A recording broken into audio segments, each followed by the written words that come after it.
Bismillahirrahmanirrahim. Assalamualaikum warahmatullahi wabarakatuh dan selamat pagi buat semua. Okey, penceramah kita dah ada di talian. Kita ada Doktor 277 peserta setakat ni, Alhamdulillah.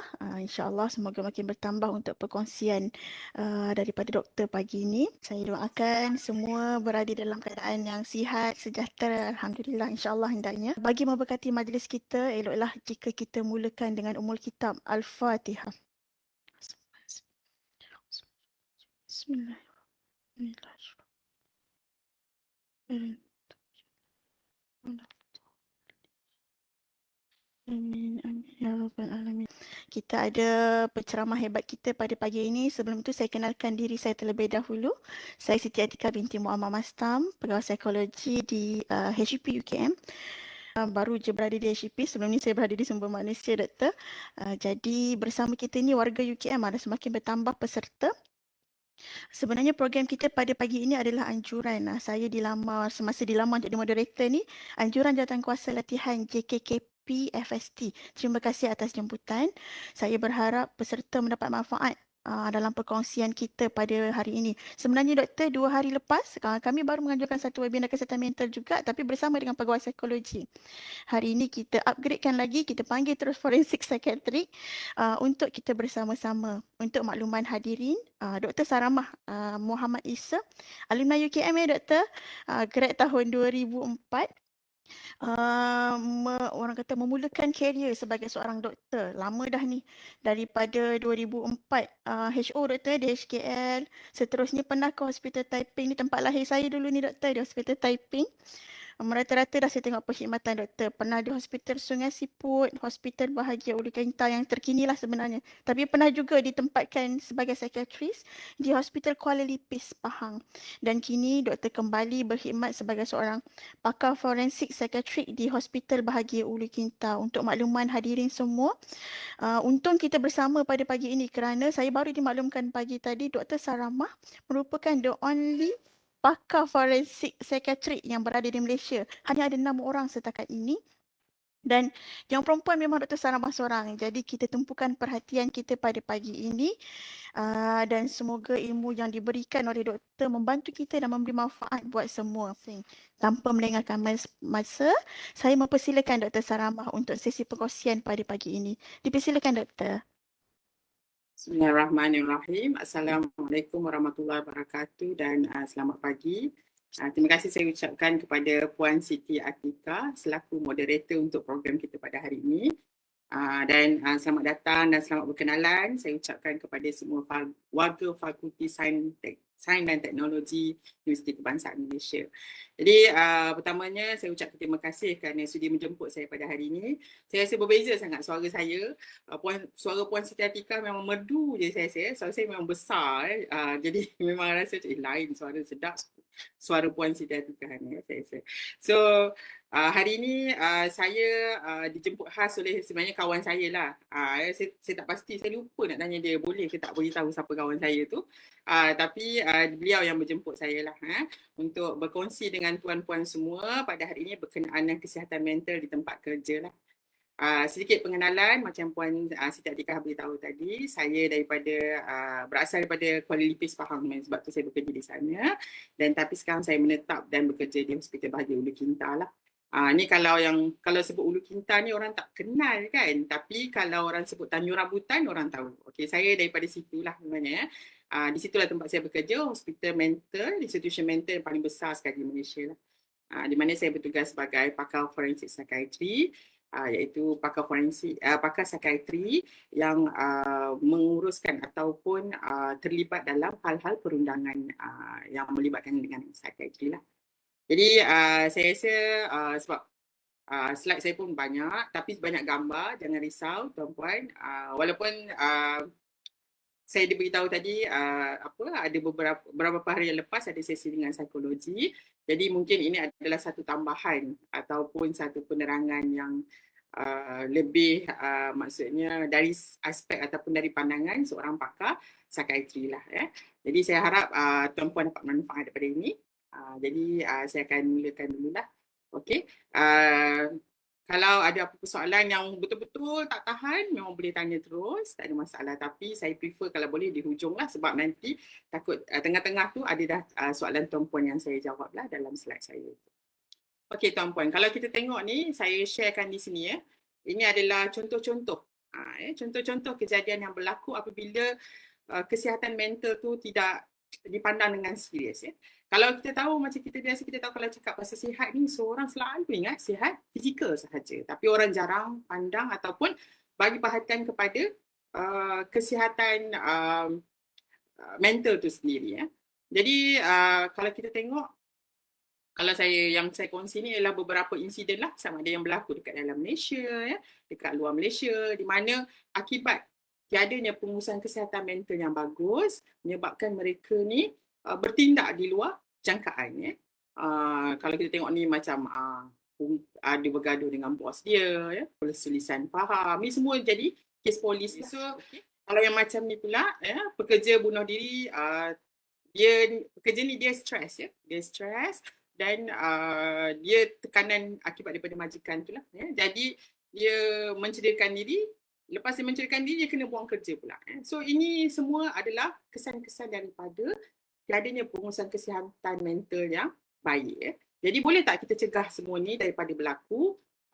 Boleh Tuan Puan, di mana pada hari ini sendiri ya, kita akan belajar ataupun tahu bagaimana kita nak menguruskan kesihatan mental. Suka saya nak kongsi kat sini dengan Tuan Puan ya, berkenaan dengan mitos dan fakta berkaitan kesihatan mental ni. Sebab kalau sebut kesihatan mental ni semua orang macam lari jauh ya. Especially kalau sebut Tanjung Rambutan ya. Kalau macam saya ni yang kerja daripada Hospital Tanjung Rambutan, kalau saya perkenalkan diri pun orang ingat kata, oh Tanjung Rambutan, hanya kepada pesakit saja. Siapa yang bekerja dalam tu pun terkena sekali stigma ya. Jadi saya kongsikan beberapa mitos dan fakta berkaitan kesihatan mental, betul atau tak tanggapan orang berkenaan dengan kesihatan mental itu sendiri. Fakta yang pertama, sekiranya saya meminta pertolongan untuk masalah kesihatan mental, orang lain mungkin menganggap saya ni tak siuman. Kan? Biasanya orang memang takut nak tampil ke depannya untuk minta pertolongan. Tapi sebenarnya tuan-puan, tampil ke hadapan meminta pertolongannya bukanlah tanda satu kelemahannya. Sebab dan tak semestinya orang yang hadir untuk mendapatkan bantuan tu ada masalah penyakit mental ya. Di mana masalah kesihatan mental ni, sebab masalah kesihatan mental ni boleh dialami oleh sesiapa sahaja, tak kira mungkin disebabkan oleh dia alami tragedi ke atau krisis ya.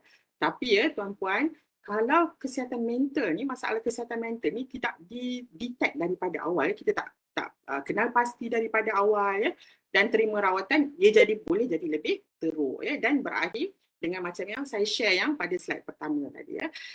Macam yang saya beritahu tadi, pakar psikiatri forensik tuan-puan, saya ialah orang yang kalau tuan-puan tengoklah dekat akhbar ataupun berita, di mana kalau macam ada satu kes contohnya, Ali telah membunuh ibunya dan disyaki ada tidak waras masa kejadian. Jadi mereka hantar, dia kata mahkamah menghantar ke hospital untuk pemeriksaan mental. Jadi saya ialah orang yang memeriksa mental orang-orang yang melakukan jenayah ni tuan-puan. Jadi saya adalah psikiatris yang melihat produk terakhir penyakit mental, akibat penyakit mental itu sama ada tak dikenal pasti ataupun tak dirawat daripada awal. So sebab tu kita kena penting ya, kita kena minta pertolongan kalau kita ada masalah kesihatan mental. Banyak tanggapan orang kata orang yang ada masalah kesihatan mental ni tak boleh sembuh. Tak betul ya tuan-tuan, sebenarnya kesihatan mental ni boleh pulih sebenarnya ya, dan mereka ni boleh hidup seperti biasa, fungsi macam orang lain, boleh kahwin, boleh kerja boleh tak ada masalah ya. Dan boleh menyumbang kepada masyarakat dengan syarat mereka ni mendapatkan bantuan dan rawatan yang sepatutnya. Orang yang ada penyakit mental ni berbahaya. Okey, saya rasa ini yang banyak di media sosial diceritakan kan. Kalau ada kes-kes yang cederakan orang, kes bunuh, semua banyak diwar-warkan di media sosial ya. Di mana sebenarnya tuan-puan benda ni tak betul ya. Kebanyakan mereka yang penyakit mental ni tak berkelakuan ganas sebenarnya. Mereka ni hanya dalam 3 ke 5% sahaja yang mempunyai penyakit mental yang serius ya. Yang ada gangguan mental ni yang boleh menyebabkan mereka berkelakuan ganas. Jadi tak semestinya apa yang penting sebenarnya ialah untuk mereka ni yang mempunyai masalah kesihatan mental ni perlu datang untuk mendapatkan rawatan untuk mengelakkan mereka daripada menjadi ganas ya. Kalau ikut percentage sebenarnya, orang normal yang membuat masalah kriminal, maksudnya terlibat dalam kes jenayah tu, percentage jauh lebih tinggi daripada orang yang mempunyai masalah mental yang melakukan jenayah. Jadi tanggapannya ialah tak tepat tuan-puan. Orang yang ada masalah mental, kesihatan mental ni lemah dan tak kuat pegangan agama. Itu pun tidak betul tuan-puan. Masalah kesihatan mental ni tak ada kaitan dengan pegangan agama. Biasa orang cakap kan, alah, kau tu itulah kau lemah iman tu, sebab itulah kau dapat gangguan. Lemah iman tu sebab itulah dapat halusinasi. Itulah sebab kau tak kuat pegangan sebab tu jadi tak boleh tuan-puan. Tak semestinya sebab penyakit mental ni bukanlah hanya disebabkan oleh lemah semangat whatsoever ni. Sebenarnya penyakit mental ni ada cause dia di mana ia disebabkan oleh perubahan bahan kimia dalam otak kita, di mana saya akan terangkan lebih lanjut. Jika saya sharekan dekat sini sikit berkenaan statistik lah prevalent masalah kesihatan mental tu sendiri dekat Malaysia. Prevalent masalah kesihatan mental dalam kalangan masyarakat Malaysia yang berumur 16 tahun ke atas ni adalah lebih kurang 30%.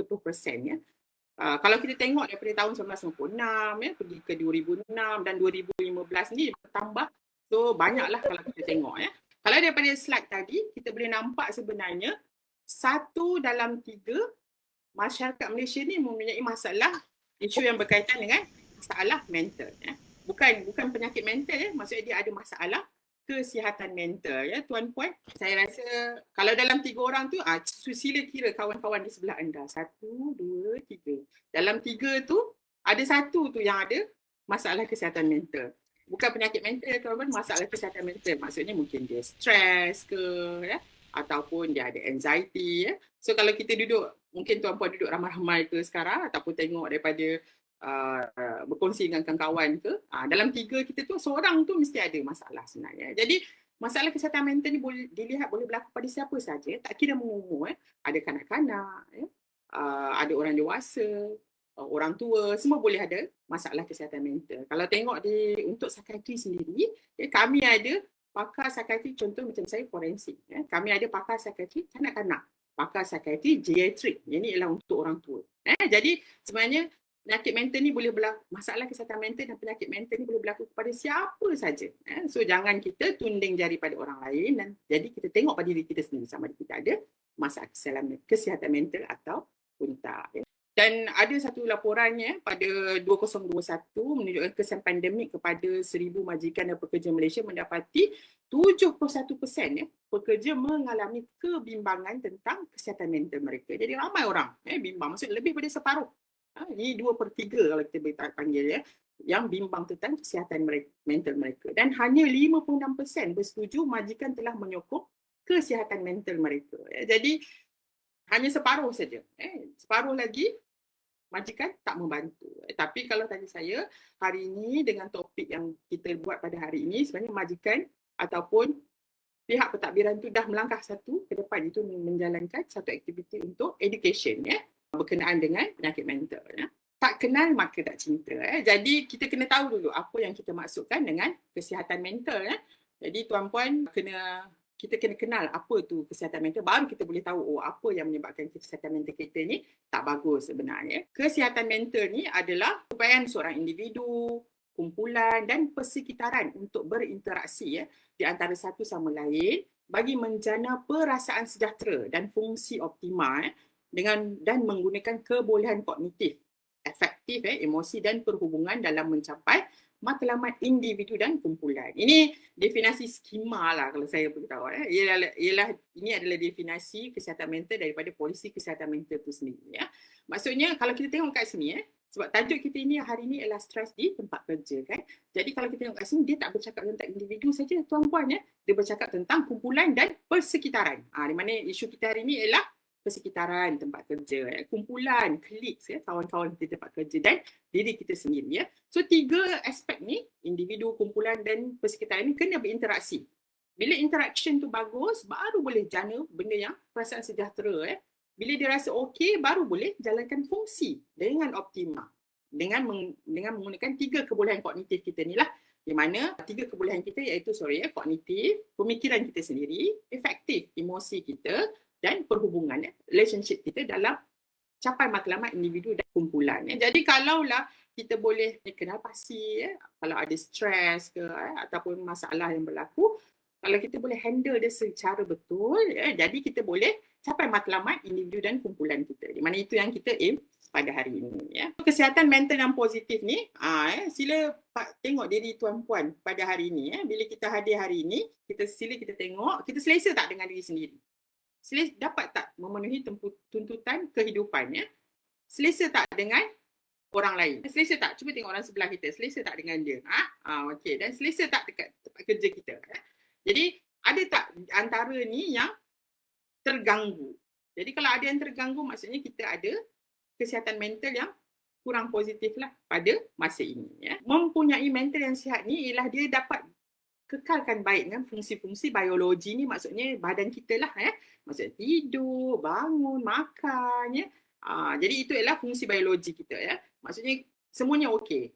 Dan psikologi ni ialah pemikiran kita, emosi kita, sosial perhubungan kita dan kerohanian. Kalau kita mempunyai mental yang sihat, jadi kita dapat kekalkan dengan baik fungsi-fungsi ini. Ciri kesihatan mental terjejas ni akan berlakunya gangguan terhadap fisiologikal. Maksudnya gangguan terhadap badan kita sendiri, tingkah laku kita, di mana dia akan dimanifestasikan dengan perbuatan kita lah, dan juga gangguan emosi dan pemikiran.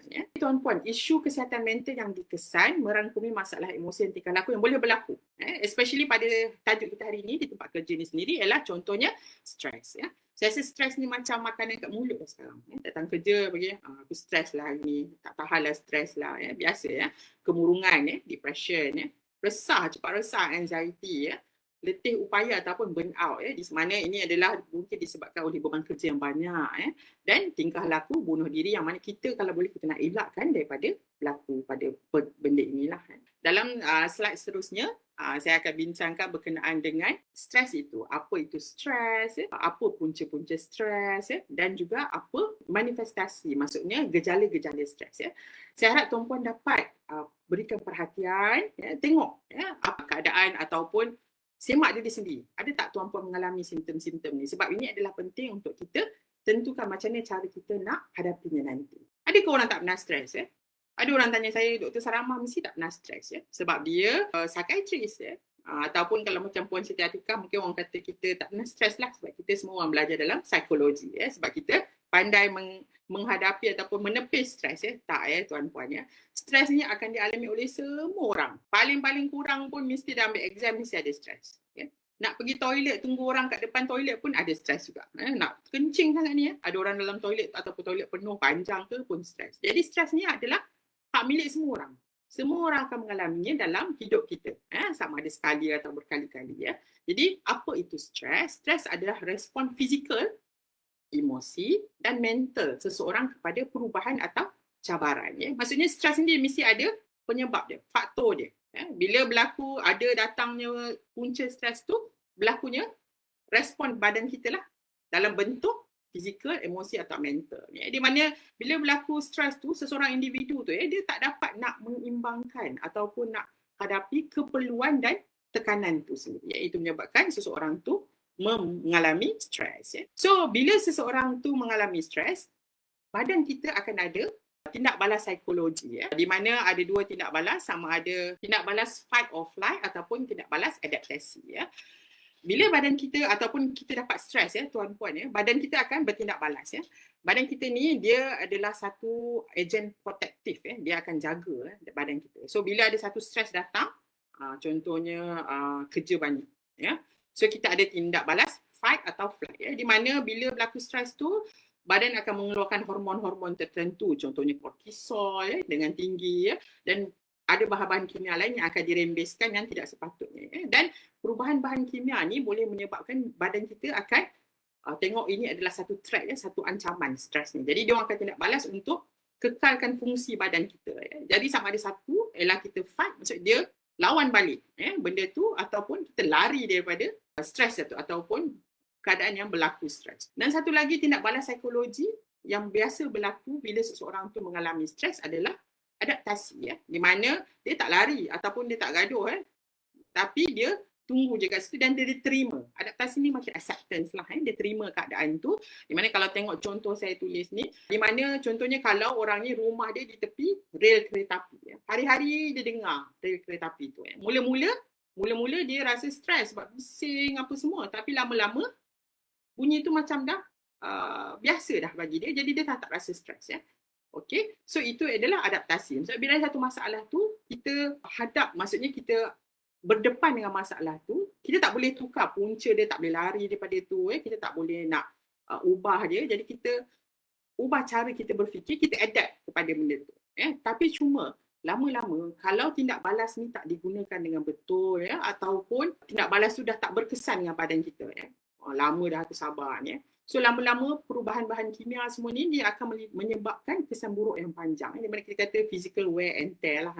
Lama-lama itu yang menyebabkan murung, ataupun penyakit-penyakit mental yang lain datang. Kalau tindak balas ni mula-mula boleh digunakan, lama-lama dia tak boleh bertahan. Sebab ini adalah tindak balas yang macam secara automatik, subconscious dalam kita punya aktiviti seharian bila menghadapi stres.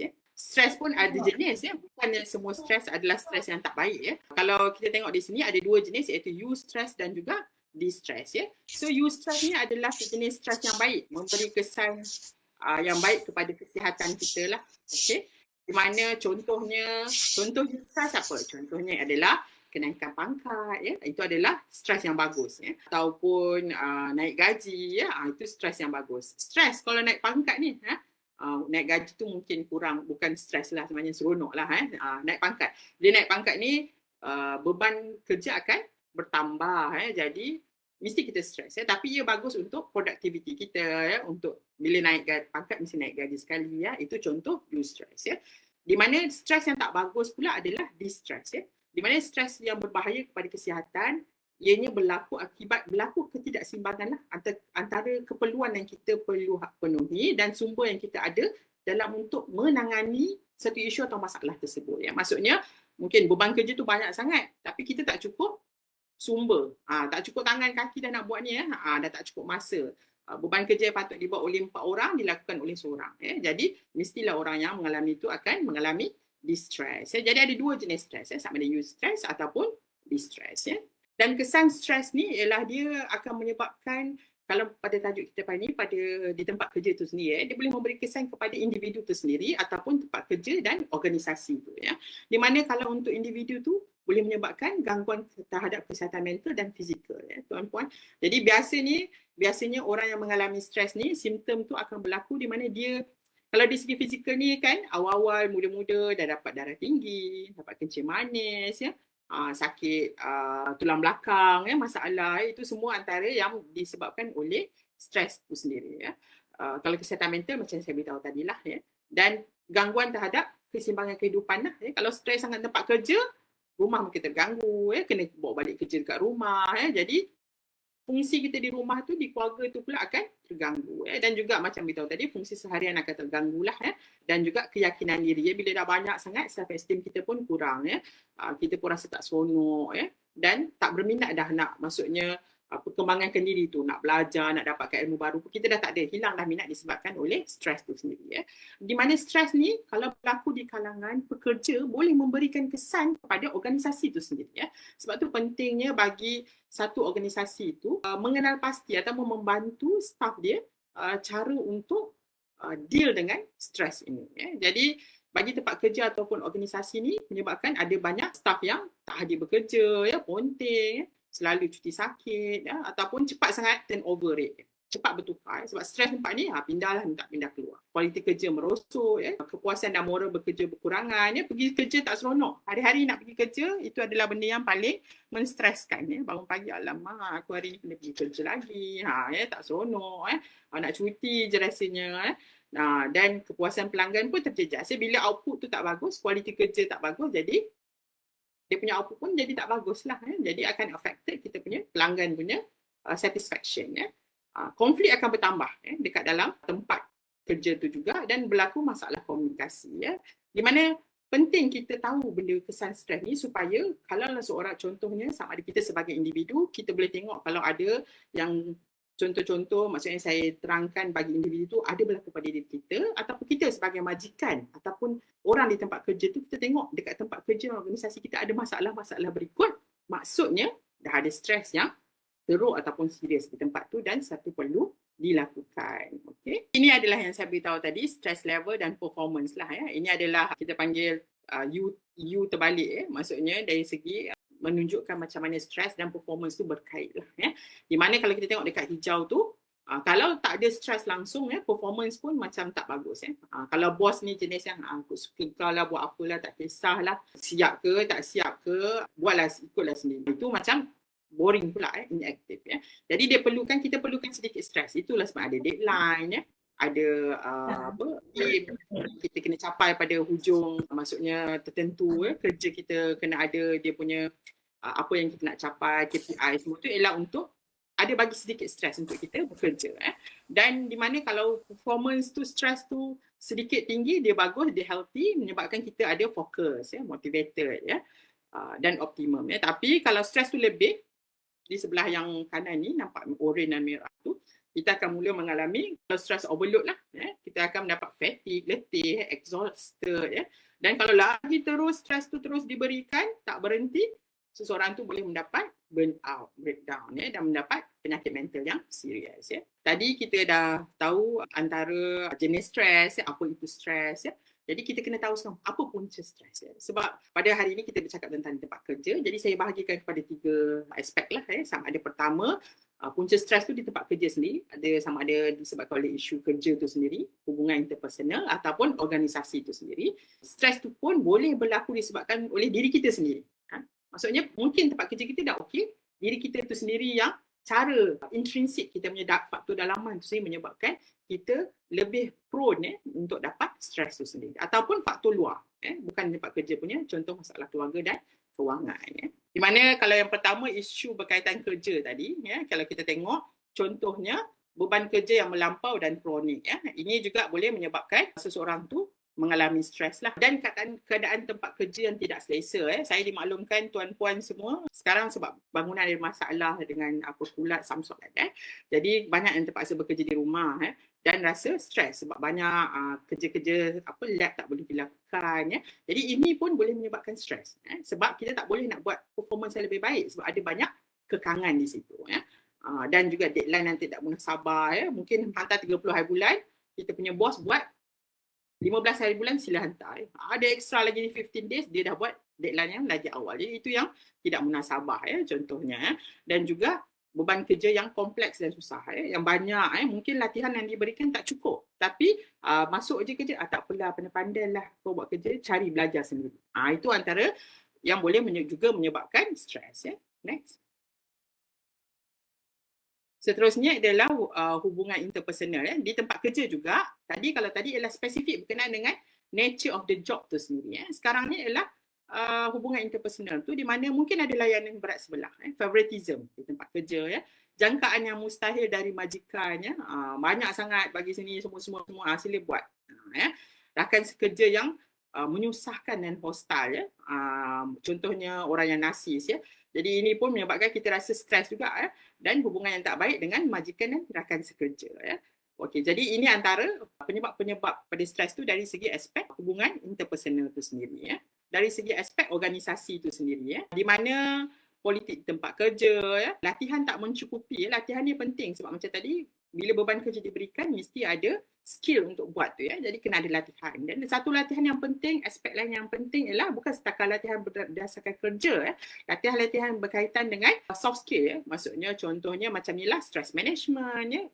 communication assertive management ini semua perlu juga diberikan kepada pekerja untuk mereka mencapai hasil lebih optimum dan juga mengelakkan stres Tak ada hala tuju yang jelas dan tidak dilibatkan secara aktif dalam proses membuat keputusan maksud monopoli, one sided saja maksudnya kan biasa orang beritahu daripada atas ke bawah maksudnya orang daripada atas melibatkan orang bawahan dan juga ke atas jadi itu juga penting bila ada kebersamaan tu baru kita rasa dihargai dan appreciated dan juga kurang penghargaan daripada majikan ini pun penting juga di mana saya rasa kalau dalam banyak-banyak cara penyelesaian kan untuk bos kepada anak buah kan, penghargaan ni lah paling kurang. Saya rasa Malaysia mungkin dia punya culture dia kurang sikit. Saying thank you, cakap good, well done, you did the best, you did good today. Macam ni semua simple. Sebenarnya penghargaan ni dia akan menyebabkan dua pihak rasa seronok. Pertama, orang yang dihargai, orang yang bercakap tu pun akan dapat mood yang baik. This is so simple dan I hope you all starting from today boleh cuba amalkan. Kawan bagi air, terima kasih. Anak buah, especially daripada majikan kepada anak buah. Itu yang sangat penting. Baru dia rasa being appreciated dan juga walaupun banyak kerja, stress semua, dia mungkin rasa happy sebab being appreciated by the boss. Seterusnya adalah sifat individu tu sendiri, iaitu faktor dalaman tu sendiri. Ini yang saya beritahu tadi adalah maksudnya intrinsik daripada diri kita sendiri. Di mana ada setengah orang, especially yang bekerja ni, dia banyak ada type A personality, ada jangkaan tidak realistik, inginkan kesempurnaan dalam semua kerja, which is impossible. We are human, kita ada limited time, 24 hours, kita ada banyak tanggungjawab, jadi kena ada yang realistik. Jadi ini yang kita panggil perfectionist ataupun ada semua panggil OCD. Jadi mereka ni yang mudah dapat stres sebab nakkan kesempurnaan. Kadang-kadang bukan stres pada diri mereka je, mereka streskan dengan orang sekeliling mereka juga sebab semuanya nak sempurna ataupun pemikiran rigid, tidak fleksibel tidak memikirkan, tak ada empathy. Empathy ni maksudnya meletakkan keadaan orang tu pada situasi orang tu pada diri kita. Maksudnya macam kita bayangkan kalau kita macam mana. Jadi kalau yang tak ada fleksibel ni, so diorang tak ada empathy menyebabkan orang lain rasa stres dan sekeliling dia lah. All or nothing attitude ni ialah orang yang suka generalization. Semua kalau macam department tu seorang je yang suka ponteng, alah department tu memang tak bagus memang semua malas jenis macam tu. Itu ialah jenis yang generalization ataupun yang mudah anxious ataupun anxious personality, sikit-sikit gabra, sikit-sikit berdebar. Jadi ini yang jenis mudah mendapat stres. Dan faktor luaran tu ialah selalunya terlibat dengan individu tu sendirilah. Contohnya masalah keluarga, masalah kewangan dan juga krisis hidup. Pergi kepada tanda-tanda stres tu sendiri. Tadi tuan-puan semua kita dah cakap pasal apa punca stres. Sekarang fikirkan untuk tuan-puan semua apa punca stres tuan-puan. Kalau sampai ada stres lah sekarang ataupun yang pernah alami stres sebelum ni, apa punca dia. Sekarang kita pergi kepada macam ni kita nak tahu betul ke saya ni stres? Apa tanda-tanda saya stres? Jadi saya bahagikan kepada kognitif, maksudnya pemikiran. Macam apa yang kita fikirkan, tingkah laku, macam mana perlakuan kita, tindakan kita ataupun behavior kita lah seharian, emosi apa yang kita rasa dan juga fizikal dari segi tindak balas badan kita tu sendiri. So pertama ialah kognitif, first ialah masalah ingatan, cepat lupa. Di mana biasa ada setengah orang bila dia stres, dia cepat lupa. Tadi manalah aku letak kunci ni. Apalah. Biasa kan? Kadang kita masuk bilik kan, tadi aku ada benda yang cakap dengan kau lah. Tapi aku dah lupa apa benda. Contohnya sebab you tak concentrate. So perempuan terganggu. Di mana dia tak boleh concentrate. Tak boleh tengah buat kerja, tiba-tiba hilang. Tengah buat depan komputer nak type something tapi dah pergi kat tempat lain. Itu mungkin tanda stres juga. Yang ketiga, kebolehan membuat keputusan tu sendiri terjejas. Di mana mungkin biasa contohnya macam kalau yang ada masalah macam kita nak pilih benda ke whatsoever kan. Dulu kalau nak makan apa, nak makan nasi lauk apa pun senang. Hari ni macam aku pun tak boleh nak fikir lah, stres lah. Tak tahu nak makan apa. Contohnya kurang kreatif dalam menyelesaikan masalah, sangat sensitif dengan kritikan. Kalau biasa bos bagi respon balik terhadap kerja kita, okey je kita boleh accept. Tapi sebab bila kita stres, kita tak boleh nak terima. Cepat kita melenting ataupun yang last kali selalu berfikiran negatif. Jadi dari segi fikiran tuan-puan sekarang, ada tak siapa-siapa yang ada dekat sini? Sila kena pasti ataupun bila tuan-puan ingat balik kalau stres apa yang biasa berlaku. Saya share diri saya sendiri, saya tahu saya punya level 1 stres saya ialah saya akan perempuan terganggu dulu ataupun masalah ingatan dulu.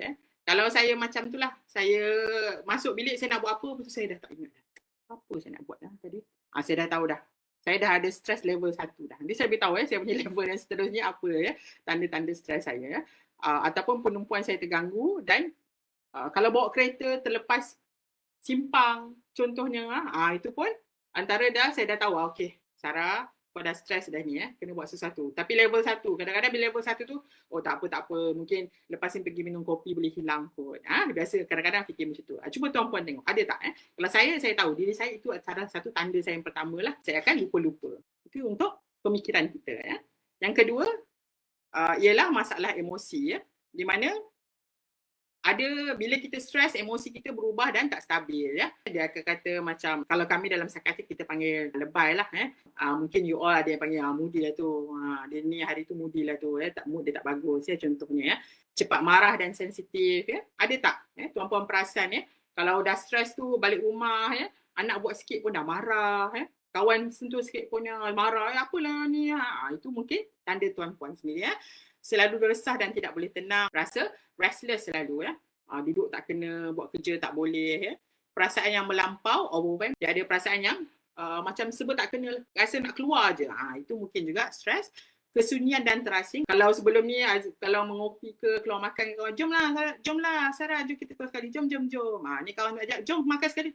Tak apalah, aku nak duduk bilik je lagi. Contohnya mungkin ada yang jenis macam tu Yang terakhir sekali murung dan selalu tak rasa gembira, tak happy kawan kita tu sebelum ni mungkin nampak happy go lucky, sekarang nampak senyap, asingkan diri. Ini dari segi emosi, apa yang kita rasakan. Yang pertama tadi ialah apa yang anda fikirkan. Yang kedua ialah apa yang anda rasakan. Sila semak diri kita sama ada atau tak. Dari segi fizikal pula. First ialah sakit-sakit badan. Kalau macam saya, kesan saya ialah kat leher dengan bahu saya ni. Dah rasa sakit, saya tahu. Okey, saya pun dah stres lah ni. Itu pun level 1 lagi. Okey lagi, tak ada masalah. Kedua, cirit-birit atau sembelit. Ni kalau paling senang tuan-puan kalau nak tahu bila kita kena present. Betul tak? Kalau kita nak present ke, nak kena cakap depan orang ke kan, kita akan pergi toilet lah, rasa nak kencing selalu lah. Itu semua kita punya tindakan fisiologi badan kita. Dari segi simptom daripada fizikal tu. Jadi, kalau kita pun sendiri ada cirit-birit, selalu sakit perut ke, mungkin kita pun stres juga. Yang ketiga, next, mual atau pening, pening kepala. Itu pun salah satu level kedua saya lah kalau stres. Kalau saya dah dapat, saya ada migraine, kalau saya dah dapat attack of migraine kuat regular, saya dah tahu dah, okay, badan saya dah bagi signal. Kau ni dah stres dah, Sarah, better buat sesuatu. Yang keempat, next, sakit dada, jantung berdegup laju, dan ataupun last kali, kerap demam dan tidak sihat. Next. Okay, so untuk saya, macam saya beritahu tadi, saya tahu level saya ialah pertama, saya akan lupa-lupa. Kemudian saya akan sakit-sakit badan, itu level pertama. Kalau migraine saya itu dah selalu datang, okay, saya masuk level kedua. Kalau badan saya selalu sakit, maksudnya saya tiba-tiba dapat maksudnya URTI macam batuk-batuk, sesama sampai demam, okay, itu macam kalau contohnya macam Ultraman dah keluar lampu merah lah untuk saya. Saya kena ambil cuti dah. Saya tahu saya dah tak boleh handle dah stress tu. It's too bad ataupun too strong the stress tu. So saya kena buat sesuatu. Jadi tuan-puan kena pasti diri tuan-puan apa penyebab dia. Ataupun apa gejala stres tuan-puan. Next. Untuk tingkah laku pula, tadi kita kata apa yang kita fikir, apa yang kita rasa, badan kita punya perubahan, dan tingkah laku pula ialah kita mungkin ada kurang selera makan, ataupun kita makan berlebihan. Ada orang tak ada selera, ada orang nak makan aja, craving for the sweetness, nak makan coklat selalu, nak makan donat, mana-mana saja, mungkin kita stres juga. Next, ataupun tidur, gangguan tidur. Tuan-puan, suka saya nyatakan kat sini, gangguan tidur ni kalau daripada segi psikiatri, dia ada jenis-jenis dia sebenarnya. Di sini suka saya sharekan, kalau orang yang susah nak pergi tidur, maksudnya dah letak kepala kat bantal, tak boleh tidur lah kan. Itu adalah dia ada banyak anxiety sebenarnya. Dia ada banyak kerisauan, keresahan. Kadang pesakit saya beritahu, alah doktor, saya tak fikir apa-apa pun, tapi tak tahulah kenapa saya tak boleh tidur. Dia sebab dia dah pergi kepada subconscious mind, minda luar sedar. Sebenarnya banyak benda, tapi tak tahu apa yang tengah dia fikirkan. Tapi sebenarnya you tengah rasa anxious. Okay, dan tapi kalau untuk orang yang murung mengalami penyakit depression contohnya, mereka ni gangguan tidur dia lebih kepada mereka akan tidur, mungkin mereka boleh juga susah nak tidur, tapi bila dia bangun, dia tidur, kalau dia bangun dia nak tidur balik tu susah. Contoh dia bangun pukul 2 pagi pergi toilet, nak tidur balik tu susah. Ataupun kalau biasa bangun pukul 6, dia bangun pukul 4, pukul 3 dan tak boleh tidur balik. Early morning awakening. Jadi orang yang depressed lebih kepada intermittent awakening, maksudnya dia bangun tengah malam, dia tak boleh tidur balik, susah nak tidur balik, ataupun dia bangun daripada masa awal. Tapi kalau tuan-puan ada anxiety symptom, lebih kepada tuan-puan nak tidur tu susah. Itu yang menyebabkan susah nak tidur. Okey, dan seterusnya adalah mengasihkan diri. Next, suka lengah-lengah, itu yang letak dah dulu kerja, nantilah aku buat, tak ada mood lah. Mungkin standard stress, procrastinate, mengabaikan tanggungjawab, kalau macam majikan, kalau tengok dulu performance anak buah ni bagus, sekarang dah nampak menurun, bagi kerja selalu lambat daripada deadline, mungkin dia alami stres. Yang seterusnya, next, menyalahgunakan alkohol, rokok atau dadah dengan lebih banyak daripada biasa. Rokok ni especially bagi siapa merokok. Kalau macam untuk psikiatri, pesakit mental, saya boleh tahu pesakit saya tu nak ada gejala berulang. Maksudnya penyakit tu nak relapse balik. Bila dia kata, saya tanya masuk, bila dia datang appointment, dia beritahu tu, saya banyak isap rokok. Doktor biasa saya isap satu kotak. Sekarang saya isap 2-3 kotak. Saya tahu dia dah stres. Dia dah start penyakit tu nak berulang. Jadi kalau peningkatan tu maksudnya ada kemungkinan anda ataupun tuan-puan stres lah. Ataupun last kali, next, tingkah laku cemas lah.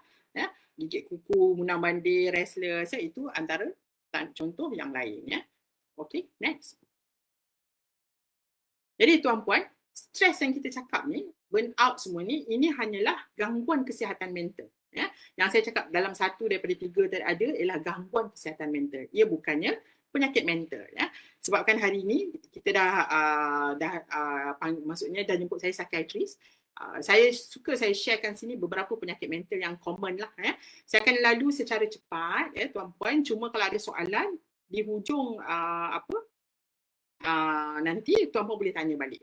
Dan saya boleh share slide tu lah. Di mana saya akan listkan sikit-sikit contoh gejala-gejala lah yang boleh berlaku dalam orang yang mengalami stres, penyakit mental lah. Di mana kalau gangguan kesihatan mental ni kita tak handle dengan bagus, kita akan mengalami penyakit mental. Next. Pertamanya ialah next. Next. Kalau psikiatri ni, dulu-dulu semua orang kata penyebab penyakit psikiatri ni adalah syaitan, roh-roh jahat, dosa-dosa. Sebab masa tu diorang tak faham. Next. Jadi disebabkan oleh itu, next. Disebabkan oleh itu, orang berfikir bahawa kalau macam Tanjung Rambutan tu pun, di sebelah Tanjung Rambutan tu ada stesen kereta api sebenarnya tuan-puan. Jadi zaman dulu, hospital Tanjung Rambutan tu dah lebih umur dia 100 tahun. Saya rasa 100 berbelas tahun dah sekarang. Dalam 2011 tu kita orang sambut 100 tahun. 100 tahun.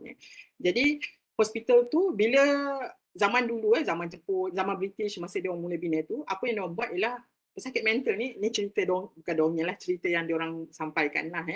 Mereka akan bawa dalam kereta api sampai dekat Tanjung Rambutan tu, dia orang akan letak aja dan orang akan tutup masuk ke hospital tu. Sebab masa tu tak ada ubat. Orang yang ada sakit mental cuma diasingkan sebab masa tu dia percaya ini disebabkan oleh roh ataupun syaitan yang jahat. Jadi tapi pada tahun 1950-an bermulanya ada kajian klinikal lah menunjukkan di mana sakit mental disebabkan oleh ketidakseimbangan bahan kimia dalam otak kita, tuan-puan. Jadi kalau orang kecil manis darah tinggi kan, dia ada orang darah tinggi, darah dia tinggi, maksudnya ada blood vessel dia ada resistance, sebab tu dia ada ni, dia kena makan ubat untuk normalkan blood dia. Orang kecil manis gula dia tinggi, kena sebab insulin resistant, jadi kena makan ubat untuk normalkan. Jadi orang yang ada penyakit mental ni disebabkan oleh bahan kimia dia tak stabil. Bukannya semangat dia kurang, bukannya dia saja-saja buat, bukan tuan-puan. Jadi disebabkan ketidakseimbangan bahan kimia tu, psikiatris ni akan bagi ubat. Ubat tu bukan nak bagi pesakit kami lalok ke, pesakit kami tidur ke, bukan. Dia ialah untuk seimbangkan balik bahan kimia tu supaya normal dan dia boleh berfungsi macam biasa. So itu sebenarnya yang berlaku dalam orang yang mengalami penyakit mental. Sama dengan orang stres. Macam saya cerita tadi, orang yang stres ni ada bahan kimia dia tengah tak stabil tapi di tahap awal. Bila dia biarkan lama-lama dia akan jadi lebih serius menyebabkan seorang tu dapat penyakit mental. Okay, next. Jadi penyakit mental ni adalah gangguan teruk lah pada pemikiran, emosi dan tingkah laku dan ada gangguan dan kemerosotan dalam fungsi seharian individu tersebut. Ini soalan yang biasa orang tanya saya, doktor macam mana saya nak tahu saya ni ada masalah kesihatan mental ke ataupun saya ada gangguan kesihatan mental, ada penyakit mental. So apa yang membezakan dua ni ialah sebenarnya bila ada kemerosotan dalam fungsi seharian kita, itu yang kita kata mungkin tuan-puan ada penyakit mental. Tapi yang boleh sahkan penyakit mental ni hanyalah pakar psikiatri sahajalah. Jadi sebab tu kalaulah contohnya kan ada tuan-puan sendiri ataupun kawan ke di sekeliling tuan-puan ataupun sebagai majikan anak buah ke yang ada gejala-gejala dan nampak fungsi seharian dia merosot, sama ada di rumah dengan anak, dia selalu pukul, dulu tak macam tu pukul, tak boleh buat kerja rumah, di tempat kerja merosot, ada gangguan dalam fungsi seharian tu, jaga-jaga. Takut seseorang tu dah mengalami penyakit mental. So itu beza dia. Orang yang mengalami stres ni, dia stres macam kita hari-hari stres, tapi kita masih boleh berfungsi. Kita boleh bekerja macam biasa. Kita boleh hadapi benda tu, tak ada masalah. Jadi kalau orang yang ada penyakit mental ni, dia tak boleh handle tu, jadi dia akan menyebabkan fungsi seharian dia terjejas. Next. So next, ni yang saya beritahu tadi, ketidakseimbangan bahan kimia. So ini adalah penyakit skizofrenia, di mana penyakit yang biasa kalau orang Melayu panggil penyakit gila. Di mana orang yang mempunyai penyakit ni dia ada gangguan psikosis lah. Sama ada halusinasi, delusi, ataupun gejala negatif, di mana negatif ni maksudnya dia tak berminat lah, dia suka asingkan diri, bertutur tak normal, kelakuan yang abnormal. Next. Di mana halusinasi next. Halusinasi ni ialah dia ada persepsi di mana dia tak ada orang cakap kat dia tapi dia dengar orang bercakap. Kalau macam kita, saya bercakap, tuan-puan dengar kan, itu maksudnya ada stimulus. Orang yang ada halusinasi ni dia tak ada orang bercakap dengan dia tapi dia dengar suara tu bercakap di telinga dia macam kita bercakap. Tapi tak ada orang. Ataupun dia melihat sesuatu yang tak ada benda depan tu tapi dia kata dia nampak bayang-bayang, contohnya. So itu adalah halusinasi. Halusinasi ni ada banyak. Semua panca indera kita boleh ada halusinasi. Pendengaran, penglihatan, bau, rasa, semua boleh ada. Delusi pula ialah satu kepercayaan lah yang kekal. Bagi orang yang mengalaminya, yang salah. Bagi orang yang mengalaminya, ia adalah betul. Bagi orang yang melihatnya, kata tak betul. Contoh delusi yang paling glamour sekali untuk sakit mental ataupun skizofrenia ni adalah delusi paranoid. Dia rasa orang sekeliling dia ada niat jahat pada dia, ada orang nak bunuh dia, ada orang nak cederakan dia. Jadi delusi paranoid ni adalah salah satu, kalau kami panggil delusi syak wasangka, di mana orang ni yang mengalami gejala ni mungkin dia boleh bertindak agresif lah terhadap orang yang dia ada pandangan macam tu, yang dia percaya orang tu nak mencederakan dia ataupun buat jahat pada dia. Next. Seterusnya adalah penyakit depression, kemurungan. So dia ada kriteria, ini adalah semua kriteria dia.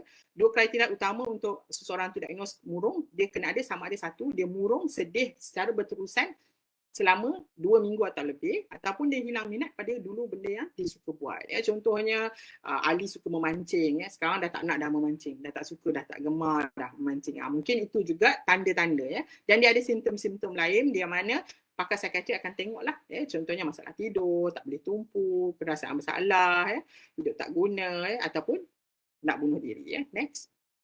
Seterusnya adalah penyakit, next. Kecelaruan afektif ataupun bipolar. Untuk murung tadi, orang tu ada murung. Tapi untuk bipolar ni, orang tu ada dua mood. Sama ada dia boleh terlampau gembira ataupun cepat marah, ataupun dia terlampau sedih, dia akan ada fasa murung tu. Jadi dia boleh ada up and down macam ni. So orang yang, next, orang yang ada kecelaruan afektif ni, seterusnya, contohnya dia ada fasa manik ni lah, dia gembira sangat, dia grandios, dia cakap dia ada keturunan sultan lah, whatsoever, banyak perancangan. Orang yang ada bipolar ni, dia cakap tak berhenti, kita tak boleh nak stopkan dia, tak tidur, dia rasa ada tenaga yang luar biasa. Jadi banyak simptom dia lah untuk fasa manik tu. Pada fasa murung, dia akan jadi murung macam orang yang mengalami kemurungan. Next. Ini juga adalah penyakit yang common, anxiety disorder. Di mana mungkin ada orang ada anxiety, dia rasa saya takut, padahal tak ada apa-apa yang perlu takut. Tiba-tiba saya rasa bimbang, dada berdebar, berpeluh dan dapat rasakan sesuatu yang tak baik akan menimpa saya. Next. Contohnya adalah tanda-tanda gejala keresahan ni, contohnya adalah tanda psikologikal ataupun fizikal. Sama macam stres tadi, cuma dia lebih berterusan. Bayangkan kalau tuan-puan nak pergi exam kan, tuan-puan rasa berdebar-debar, orang yang ada anxiety ni, gejala dia berterusan, tak hilang-hilang. Kalau macam kita habis exam, lega lah, balik gembira, pergi enjoy ke whatsoever. Tapi orang ada murung ni, ada yang keresahan ni, gejala tu berterusan dan boleh datang pada titik masa. Tengah-tengah buat kerja datang, tengah bawa kereta boleh datang. So ini adalah gejala ataupun anxiety disorder. Next. Anxiety disorder ni banyak jenis, dan antaranya adalah generalized anxiety disorder. Semuanya dia rasa bimbang. Dia pergi kerja, dia fikir anak dia pintu dah tutup ke tadi, api dah tutup ke tak, ada lupa tak air kat atas dapur, anak kat sekolah tu melintas jalan okey ke tak, semua dia bimbang. continuously dalam brain dia. Kalau panic disorder pula ialah orang yang tiba-tiba je, maksudnya kadang-kadang kita ada kan kawan-kawan kita yang maksudnya tiba-tiba dia rasa berdebar-debar, rasa macam nak mati, sakit jantung ke, dada dia sakit, tak boleh bernafas. Itu adalah orang yang ada panic disorder. Panic disorder ni biasanya mereka akan ada rasa maksudnya macam panic disorder ni biasanya mereka berakhir awal-awalnya di emergency lah, ED, di mana diorang ni akan pergi berulang-ulang kata ada sakit jantung kot saya ni sebab rasa macam nak mati. Tapi bila doktor check apa semua sebenarnya tak ada, jadi doktor akan rujuk kepada psikiatri untuk rule out panic disorder. Dan salah satu lagi simptom yang lain adalah contohnya orang yang alami panic disorder ni biasanya diorang pun selalu ada anxiety ni ialah selalu ada gastritis. So dia pergi skop, tengok dalam perut, tapi sebenarnya tak ada apa, jadi mungkin disebabkan oleh anxiety sebenarnya. Okay, next. Fobia juga ada satu penyakit mental, sama ada spesifik atau sosial. Contohnya fobia kepada sosial, tak nak bergaul dengan orang, ataupun spesifik, takut cicak, takut lipas, tapi bukanlah yang biasa, macam kalau yang kita biasa takut, jerit naik kursi tu, okey, ni orang yang sangat takut. Sampai kalau dia nampak lipas tu, dia rasa macam nak mati. Itu ialah orang yang mengalami fobia. Next. Penggunaan dadah juga, tuan-puan, di mana kebanyakan kes-kes sekarang yang menyebabkan psikosis pun, penggunaan dadah ialah merupakan salah satu penyakit mental. Sama ada dia boleh bergantung pada dadah tu, ataupun disebabkan oleh penyakit mental tu, dia mendapat gangguan-gangguan psikosis, ataupun gejala-gejala penyakit mental yang lain. Jadi perlu jauhi, especially zaman sekarang ni, ICE, syabu ni kalau guna, memang sangat risiko dia sangat tinggi untuk dapat simptom macam skizofrenia tu sendiri. Jadi kena elakkan daripada, maksudnya tak boleh gunalah dadah ni, kena berhenti ataupun jauhi daripada dadah. Next. Ini adalah nyanyuk lah. Nyanyuk pun, demensia pun adalah salah satu penyakit mental. Next. Penyakit-penyakit medikal yang lain, contohnya orang yang alami hyperthyroid, ada ketumbuhan dalam otak pun boleh mengalami gejala-gejala penyakit mental. Next. Dan personality disorder lah. Ada banyak personality disorder dekat sini, tapi yang kita selalu glamour ni adalah antisocial ni adalah orang jahat. Antisocial bukanlah orang yang tak nak bersosial. Mereka adalah penjenayah, semua adalah antisocial. Narcissistic, obsesif kompulsif. Orang obsesif kompulsif ni adalah orang yang maksudnya particular about one thing tu berulang-ulang. Dia tak lakukan berulang-ulang. Next.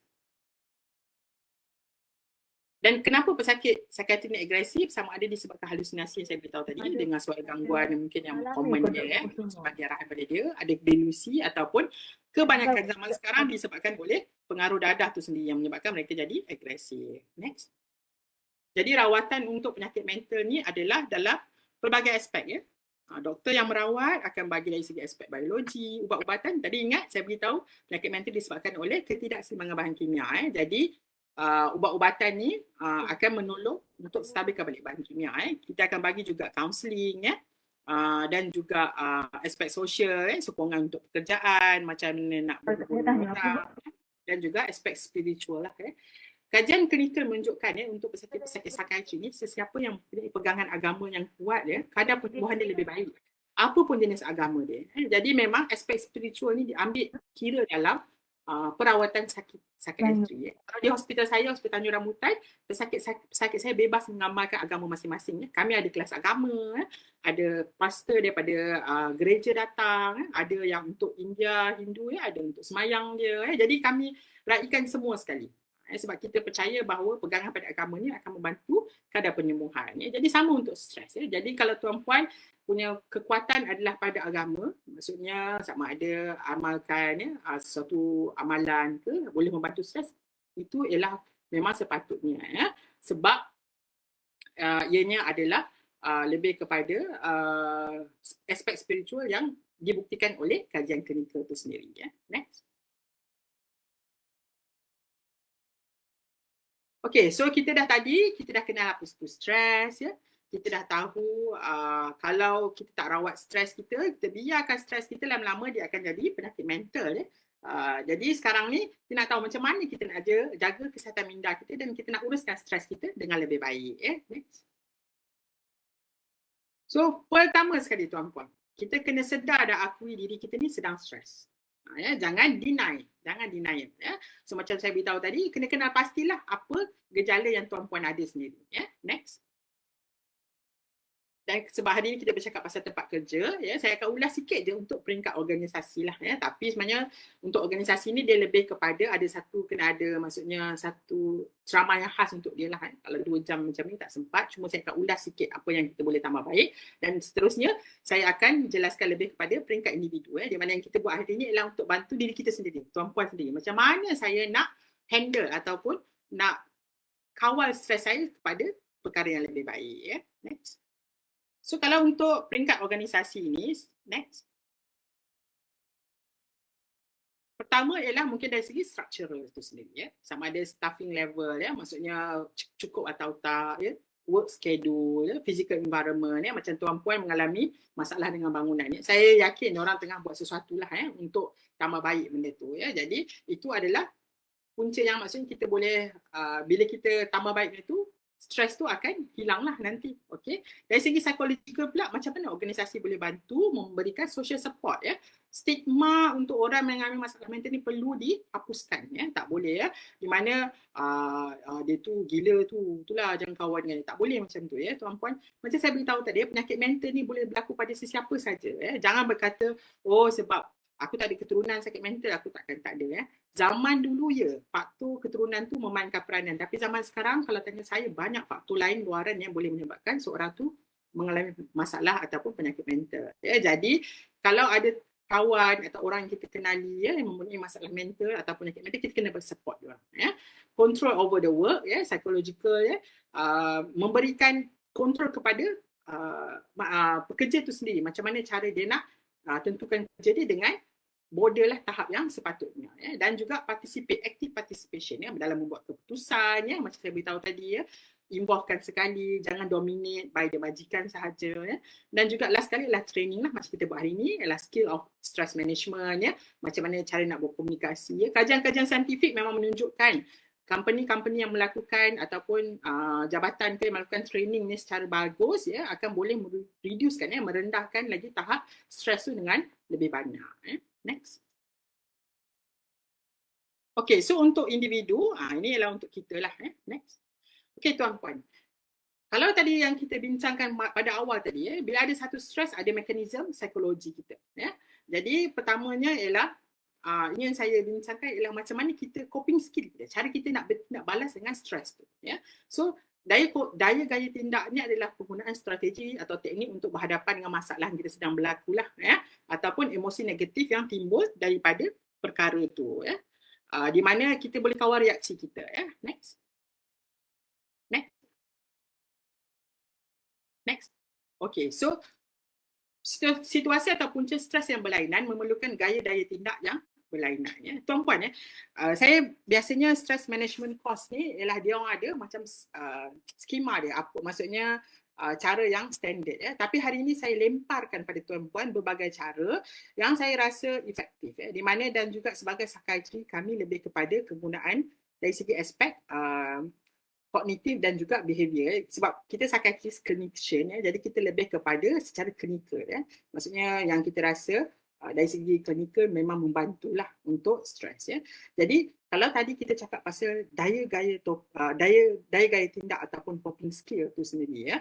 Bila kita ada satu masalah tuan-puan. Okay, kita letak satu masalah sekarang ya. Kita ada dua saja cara untuk kita atasi ataupun stres yang kita alami daripada masalah tersebut.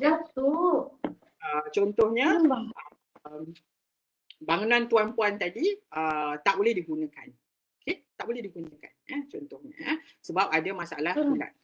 So dua gaya daya tindak ataupun cara kita selesaikan masalah. Jadi bila kita ada stres daripada satu masalah, kita kena start fikir, okay, aku ada dua cara ni boleh guna. Pertama ialah problem focus coping, di mana kita punya aim ialah kita nak change, okay? Kita nak tukar situasi ataupun apa-apa yang berlaku yang menyebabkan stres tu. Kita boleh tukar. Maksudnya kita ada kawalan terhadap punca tu. Contohnya saya bagi tahu tadi ya, kalau contohnya punca stres yang banyak-banyak kita bincang tadi, contoh yang pertama saya bagi ialah diri kita sendiri. Mungkin kita adalah seorang yang type A personality contohnya. Kita cepat ataupun kita jenis anxious cepat bimbang contohnya. Jadi kita kata okey, sekarang ni aku ada masalah ni, ya. Jadi aku nak gunakan, aku ada control ya, sebab kita ada control. Itu ialah diri kita sendiri ya. Jadi macam ni cara kita nak atasi masalah tu. Sebab bila kita terlampau anxious, dia menyebabkan kita jadi stres ya. Jadi macam mana aku nak ataupun saya nak hadapi stres ini, ataupun nak ubah diri saya yang cepat anxious ni. Jadi mungkin saya pergi ke kursus ataupun saya belajar teknik-teknik tertentu yang untuk reducekan saya punya anxiety, stress. Itu adalah problem focus coping. Di mana dia punya fokus dia ialah buang ataupun hapuskan ataupun tukar penyebab kepada stres itu sendiri. Tapi itu ialah pertama. Okey, sekarang saya stres, saya ada masalah, saya boleh ubah atau tukar masalah untuk hilangkan stres. Okey, tapi kadang-kadang tak boleh. Macam tuan-puan ialah bangunan yang kena tunggulah kan. So kita kena guna emotion focus coping. Di mana kita deal dengan emotion kita sendiri. Macam mana the way kita punya fikiran, the way we think untuk atasi perasaan stres tu. Di mana kalau biasanya kita guna emotion focus coping ni ialah mana bila penyebab tu kita tak boleh kawal. Kita tak ada control, little or no control langsung. Jadi apa cara kita ialah kita reducekan anxiety yang associated dengan penyebab tu. Without addressing the problem. Sebab kita tak boleh selesaikan masalah tu. Saya tak boleh buntuhkan bangunan tu. Saya kena bekerja juga. Jadi macam mana cara saya nak selesaikan ataupun nak deal dengan anxiety saya. So ini dua cara sebenarnya. Bila kita hadapi stres, kita hadapi dengan objectively macam ni. Maksud kita analisis kita dulu, baru kita boleh hadapi betul-betul. Rather than kita kata aku stres lah, nak pergi minum kopi je lah. Tak selesai. Adakah itu boleh? Boleh, tapi short term. Dia punya chronic, semua emotion tu akan build up dan terus mengganggu tuan-puan. Jadi, boleh pilih. Bila ada satu masalah, rasa stres ya, okey. Sekarang nak guna mana? Problem focus coping ataupun emotion focus coping, yang mana next nanti saya akan terangkan. Next. Ini adalah yang dua, sebelum balik. Okey. Ini adalah yang dua benda saya beritahu tadi. Kalau problem focus coping, maksudnya kita ada kontrol terhadap penyebab stres kita tu, kita boleh gunakan sama ada remove ataupun kita change. Kalau kita tak ada kontrol, kita kena accept, tapi kita kena deal with our emotion and thought. So kita kena pilih antara tiga ni. Satu masalah. Contohnya, kalau kita tak puas hati dengan gaji. Gaji kita rendah. Contohnya. So, mula kita fikir, okey, boleh tak kita gunakan problem focus coping, di mana sama ada remove ialah kita tukarlah kerja ataupun kita cari kerja yang lebih baik, ataupun change, kita pergi jumpa majikan, nak ubah, cakap saya tak setuju gaji saya nak lebih tinggi, saya tak suka apa semua, ataupun kita accept aku memang kena ikut. Kalau macam government ni dia ikut kan kenaikan pangkat tu tapi macam mana kita nak deal with our emotion tu, itu yang kita akan belajar pada hari ini. Next. So, untuk kita deal dengan emotion tu, kalau kita tak boleh ubah tadi, penyebab dia tu, sama ada kita boleh gunakan teknik kognitif ataupun teknik tingkah laku. Next. Okay. Next. Teruskan. Okay. Di mana ini adalah salah antara teknik-teknik yang tuan-puan boleh gunakan. Sama ada kita reframing, kita cabar pemikiran kita ni, sebab kita tak boleh kawal punca tu, kita nak kawal fikiran kita je sekarang. Keeping perspective, positive self-talk, gunakan imaginary visualization. Tapi dalam banyak-banyak teknik ni, yang paling saya suka guna ialah reframing. Saya bagi contoh pada tuan-puan. Si Ali ni, saya bagi nama Ali, saya tak tahu sama ada orang nama Ali ke tak. Saya guna nama Ali je hari ni, satu nama saja. Ali ni pergi kerja dengan Ani. Okey, Ani lah boleh. Dua orang. Ali pergi kerja pada satu hari, jalan-jalan. Dia jalan-jalan kaki, nak sampai office dia tersepak batu. Sebab batu, aduh sakitnya. Lepas tu kaki dia berdarah. Dan dia pun cakap, maafkan saya guna bahasa yang sikit, bodoh punya batu, apalah dekat sini. Kan dah kaki aku sakit. So dia pun terus pergi kerja. Macam mana keadaan mood dia pada hari itu? Mesti dia rasa macam, sebab dia dah datang kerja tadi pun dah macam-macam jadi. Dan dia tak deal with the thought dia tu. Dia keep the negative thought tu terus pada dia. So dia pergi kerja, hari tu dia pun moody kat tempat kerja, tak seronok. Ani pula pergi kerja, situasi yang sama. Dia jalan-jalan pergi kerja, dia tersepak batu. Sakit, aduh sakitnya. Lepas tu, apa dia buat? Adakah dia menyumpah juga? Mungkinlah, tak kisahlah, mungkin dia rasa macam, okey, sakitlah batu dia. Lepas tu dia tengok batu tu, apa dia buat? Dia ambil batu tu, dia letak dekat lah jauh, dia kata, baik, aku letak batu dekat tempat lain. Supaya tak ada orang lain boleh terlanggar ataupun alami sakit yang sama macam saya rasa. Contohnya, dia cakap. Jadi macam mana mood dia? Dia pergi kerja dengan rasa seronok sebab dia dah bantu orang. Dia rasa macam, oh okey lah, walaupun kaki saya sakit, tapi saya dah bantu orang lain supaya tak ada apa, tak terluka dari benda yang sama. Mood dia akan baik. So, satu situasi yang sama, dua cara yang berbeza. Ini reframing. Maksud kita reframe balik our thought tu. Kita boleh pilih apa yang kita nak fikir, tuan-puan.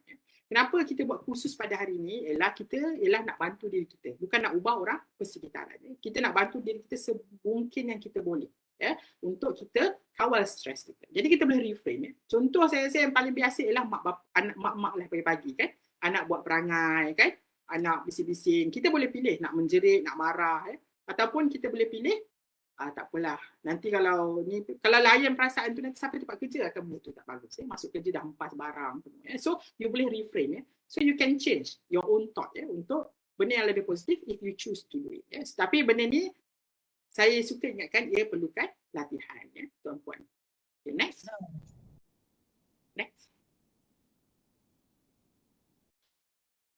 Next.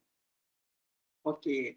Yang kedua ialah teknik tingkah laku, tuan-puan sama ada bersenam, teknik pernafasan, teknik relaksasi, senyum dan ketawa. Tapi jangan senyum ketawa seorang-seorang pula nanti dia orang kata ada masalah lain pula Being assertive Next.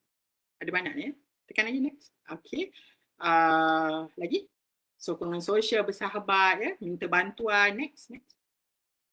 Worry time ataupun pengurusan masa berkesan. Saya akan komen yang seterusnya lah. Okey. Tapi sekarang kita buat teknik pernafasan dulu Saya rasa tuan-puan semua ada tempat masing-masing sama ada boleh duduk ataupun berdiri. Okey. Saya nak tuan-puan semua letak tangan di dada. Letak tangan di perut pun boleh, tapi kalau perut buncit nanti rasa macam ke depan sangat pula Macam mana cara teknik pernafasan yang bagus? Okey, semua duduk betul-betul, rehat tenangkan, rasa relax ataupun yang berdiri pun boleh. Cara teknik pernafasan yang betul ialah tuan-puan semua boleh tarik nafas melalui hidung sebenarnya dalam kiraan 3 Contohnya saya buat hold. Lepas tu bila hembus dengan mulut. Tarik dengan hidung, hembus dengan mulut Okey, boleh kita buat sama-sama?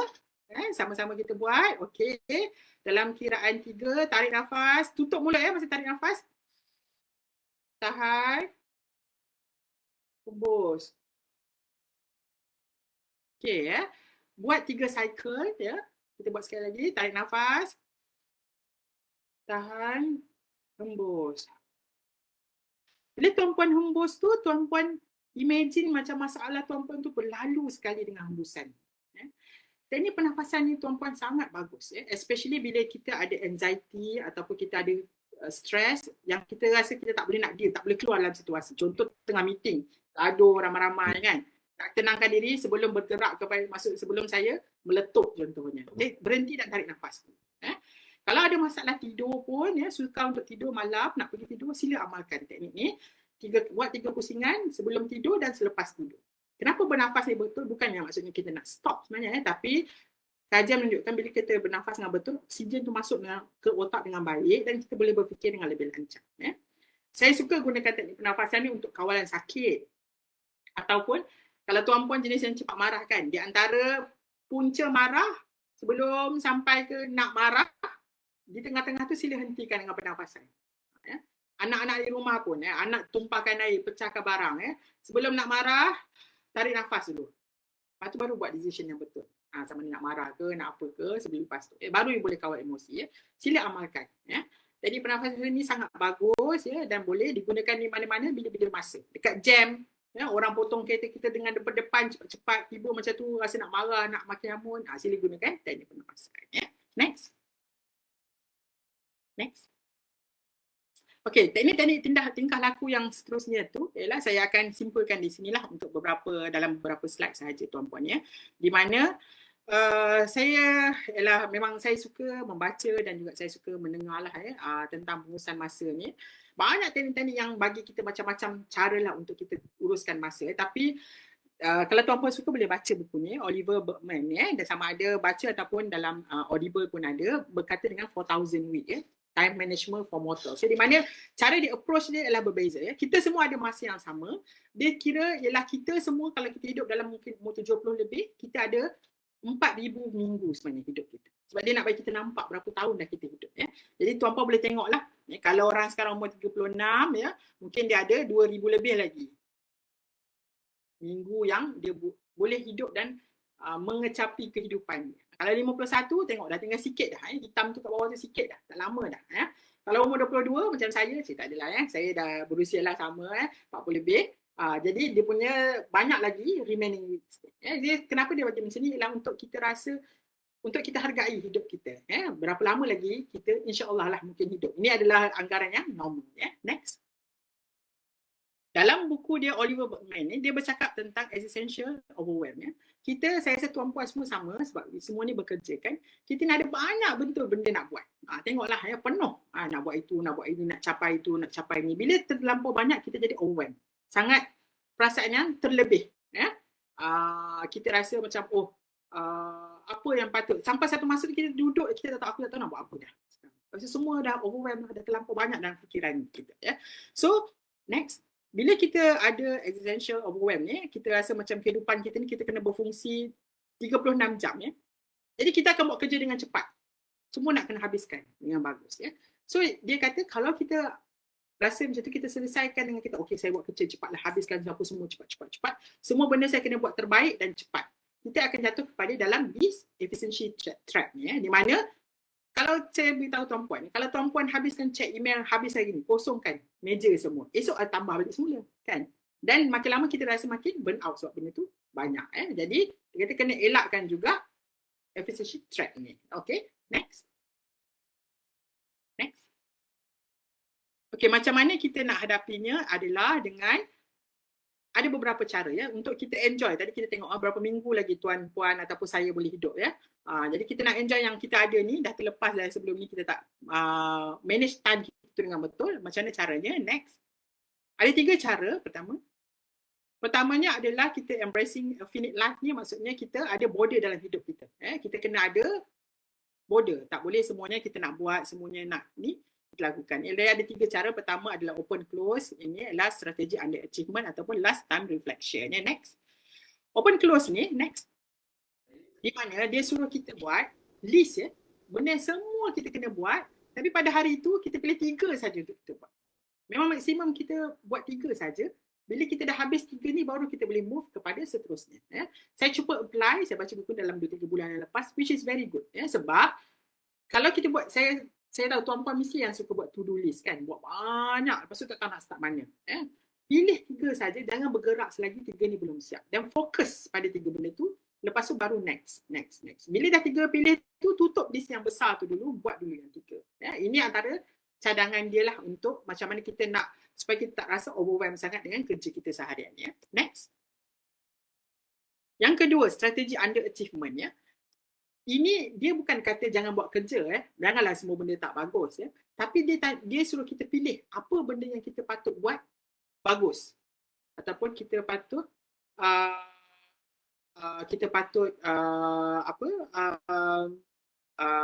fokus dengan lebih supaya itu ataupun benda itu adalah impact yang lebih besar. Jadi saya Okay, so macam mana kita nak strategi under achievement ni ialah kita pilih benda, kita fokus pada benda yang penting. Contoh bos bagi 10 kerja. Mana impact yang paling ni, mana deadline ni, itu buat dulu. Kita ni ada, manusia ni ada procrastinate. Dia selalu suka nak buat benda yang kita rasa macam senang dulu lah buat. Padahal itu bukan yang utama. Jadi kena fokus, tengok daripada list 3 tadi, letak benda yang utama dulu, pilih benda apa yang perlu. Next. Contohnya low return activity study maksudnya perkara-perkara yang macam tak banyak faedah tu kurangkanlah contohnya janganlah tengok Netflix sampai 1 jam tak dapat kerja you pun tahu benda tu akan menyebabkan you rasa macam delay benda lain benda-benda yang low return activity kurangkan dan kebanyakan kerja buatlah just do enough, be good enough. Tak payah jadi type A personality, perfect, tak payah. Memang tak boleh, impossible we as a human. So kena embrace strategi under achievement in most area. So you boleh excellent lah dalam bidang-bidang yang you boleh fokus. So jangan rasa overwhelmed dengan semua benda. Bila you dah listkan, you tengok mana important, so you akan lebih fokus lah untuk manage time tu. Next. Okay, so itu adalah cara untuk kita enrich remaining weeks kita lah. Maksudnya minggu yang kita masih boleh hidup ni lah. Kalau macam saya umur 40, saya dah tinggal 30 tahun lebih lagi dah. Tak banyak dah minggu saya. Dan saya kena hargai. Next. Dan cara untuk enrich kita punya remaining weeks ni, salah satu caranya ialah kita buat macam last time reflection. Contohnya, hari ini saya rasa contohnya kalau kita bersembang dengan husband kita, kita rasa kalau lah aku mati hari ini, macam mana lah, aku kena buat terbaik. Maksudnya kita akan give the best masa tu yang kita boleh lah, ability kita. Bukannya yang ekstrim, good enough saja. Maksudnya ini adalah kita appreciate lah apa yang kita lakukan pada masa itu, sebab kita rasa ini adalah kali terakhir kita akan buat. Next. Okay, inilah assume that every experience happening for the last time. So kita stop rushing dan nak buat semua benda, dan kita take slow and steady. Next. Okay, itu adalah untuk pengurusan masa lah. Seterusnya adalah tuan-puan kena belajar macam mana nak bercakap, nak jadi asertif. Nak cakap tidak, saya tak boleh. Saya rasa itu banyak orang yang susah nak buat. Next. Next. Next. Next. Okey, di mana tuan-puan kena tahu macam ni kita nak cakap asertif. Kalau dengan kawan kita contohnya, dia nak ajak kita, jom pergi makan, tapi kita ada banyak kerja. Ataupun jom kita ngopi lah. Alah, kau ni kerja rajin sangat lah, jom nak keluar. Tak payah tunjuk rajin kan. So, kita kena tahu apa prioritas kita. Aku kena siapkan kerja. Terus terang. Cakap je. Tak payahlah berselindung-selindung. Tak apalah, sebenarnya saya saya tak nak lah apalah semua, tak payah cakap je aku ada kerja, minta maaf, aku kena siapkan kerja. Gunakan bahasa yang lisan yang tepat. Bila cakap tu, kalau kawan kita tu tengah berdiri contohnya, kita kena ada eye contact terus dengan dia dan cakap dengan jelas. Tak payah macam mumbling, tak ada. Dan guna pernyataan saya. Jangan cakap, contohnya kalau kawan kita ajak tu, kita cakap, alah kau ni, kau tak apalah, kau banyak masa sebab tu kau boleh pergi apa semua. Jangan cakap pasal diri dia. Cakap pasal diri kita yang maaflah aku tak boleh pergi sebab aku ada banyak kerja ni, aku ni siapkan lain kali. Macam tu. Itu adalah be assertive. Sama ada dengan kawan sama kita ataupun dengan majikan kita. Okay, next. Okey, tuan-puan untuk stres ni, kita kena ada kawan yang kena berhubung. Kena bercakap, berkongsi perasaan dengan kawan kita. Tak boleh asingkan diri. Next. Jaga diri nak ambil tahu dengan orang sekeliling. Nasihat saya, kalau berkawan yang berhubung, carilah kawan yang boleh dipercayai, bukan makcik membawang. Jangan orang yang menyebabkan bila berkongsi tu, dia pergi sebar pula cerita kat orang lain. Kalau tuan-puan rasa tak boleh, kena cakap dengan kaunselor ataupun pegawai psikologi macam Puan Atika. So, kita kena berkongsi. Tak boleh simpan sendiri. Ini bukan untuk diri kita saja, ataupun sebagai kawan, kita pun kena dengar masalah kawan kita. Itu adalah yang saya katakan aspek komunikasi yang kita kena belajar lah, tuan-puan.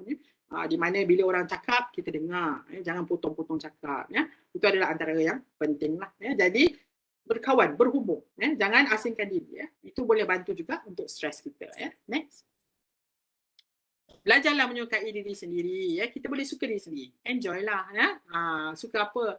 Saya suka kumpul botol Starbucks. Contohnya. Saya suka. Jadi tapi saya limitkan lah. Mungkinlah 1 bulan 1 contohnya. Itu adalah benda yang menggembirakan. Jadi buatlah satu perkara yang baik pada diri kita setiap hari. Untuk hargai diri kita sendiri. Siapa nak hargai kita? Sometimes kita rasa majikan tak hargai kita, suami tak hargai kita, anak tak hargai kita. Kita hargai diri kita sendiri. We appreciate ourselves. So benda tu pun boleh menimbulkan rasa gembira. Next. Dan kita pun tak perlulah suka semua orang, dan orang pun tak perlu suka kita. As long as kita suka diri kita sendiri. This feeling like being, sebab zaman sekarang kan media sosial banyak. Jadi orang suka, maksudnya macam share di media sosial, tengok berapa banyak like. Ini adalah semua mengharapkan orang lain suka kita. Ada tak happiness tu kekal dia, tapi kita akan macam addicted, nak lebih dan lebih dan lebih. Jadi we have to learn to love ourselves, our own self ni, diri kita sendiri dengan cara kita lah. Kalau kita start cari appreciation from others, itu yang menyebabkan kita rasa sedih. Kita rasa tak gembira sebab orang tak appreciate kita. Jadi learn to love yourself. Kalau suka pink, belilah barang pink. Kalau suka shopping dengan berhemah. Jadi buat perkara-perkara yang anda enjoy dalam limit yang sepatutnya. Next. Jarakkan perubahan dalam hidup, tuan-puan. beri masa untuk kita adjust satu benda ke satu benda. Bila kita bincang tadi punca stres ada pelbagai, jangan maksudnya beli rumah, kahwin, semua tukar kerja satu masa. Then you having difficulty nak adapt to it. Kalau kita tengok tadi bila kita nak selesaikan masalah, kita guna problem focus coping ataupun emotion focus. Kalau banyak sangat benda yang kita sepatutnya boleh kawal, jangan buat serentak. Especially kalau you know yourself yang tak boleh adapt, senang dapat stress. Dan buat satu-satu tu perlahan-lahan. We have our own life punya achievement sendiri. Tak payah kita nak kejar orang lain punya. Jadi kita boleh buat sendiri macam mana yang kita nak dan jarakkan perubahan tu supaya kita boleh adapt to it slowly. Next. Dan tuan-puan, kongsi masalah anda dah dapatkan bantuan daripada profesional bila diperlukan lah. Jangan simpan. Suka saya nyatakan di sini tuan-puan, benda ni bukanlah pada diri kita sendiri, mungkin keluarga kita, mungkin kawan-kawan sebelah kita. Tengoklah office sekarang ada kawan kan, saya rasa dekat office kan, sebelah kita ke siapa yang dekat office lah. Kalau kat rumah, kawan-kawan kita, family kita, ada tak siapa perlukan bantuan? Kalau ada, kalau tak pasti, bawa jumpa doktor di mana mereka boleh bagikan pengesahan dah betul atau tak. Jangan biarkan tuan-puan. Saya sebagai pakar forensik psikiatri, saya lihat orang-orang yang membiarkan stres tu berlarutan sampai mereka melakukan jenayah. Contoh macam tadi, benda-benda yang menyedihkan ialah bila berlaku dalam keluarga. Mak bunuh ayah, ayah bunuh anak, mak bunuh anak. Kebanyakannya ialah penyakit mental tu tak dikenal pasti pun, orang tak tahu pun. Bila dah berlaku, dah terlambat dah. Anak dah mati, ada ahli keluarga yang dah mati, baru sedar sebenarnya saya ada sakit mental, baru sampai ke doktor, masa tu dah terlambat tuan-puan. Jadi kalau rasa apa yang contohnya yang saya bagi tahu tadi mungkin ada dalam diri tuan-puan, boleh dapatkan maksudnya pandangan daripada pakar sama ada benda tu ada satu penyakit ataupun tidak. Dan kalau perlukan rawatan, ambil rawatan. Saya ada ramai doktor, cikgu, pekerja-pekerja yang ada masalah kesihatan mental dan penyakit mental pun. Penyakit mental datang rawatan biasa je. Kawan pun tak tahu dia ada penyakit mental sebab dia ikut rawatan dan ambil ikut nasihat doktor seperti yang sepatutnya. Jadi jangan takut untuk datang ke depan dan minta bantuan. Next. Dan pengurusan stres jangka masa panjang. Tadi ialah kita pergi kepada kognitif, tingkah laku kan. Dan juga ini ialah behavior part. Tadi saya tengok ada satu saya terlepas tadi, bila saya nampak tadi orang tanya kalau exercise boleh bantu. Ya tuan-puan, sila jalani hidup ataupun aktiviti fizikal yang sihat. Memang sangat membantu.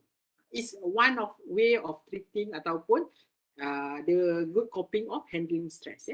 Exercise, ambil diet yang seimbang, mengamalkan cara hidup yang sihat, ini sangat-sangat membantu. Kalau macam exercise, macam saya beritahu tadi, bila you exercise, you akan gerakkan, timbulkan hormon-hormon yang gembira, endorfin banyak, dilepaskan dalam badan, oksigen banyak pergi ke otak. Ini akan boleh membantu tuan-puan semua rasa lebih tenang.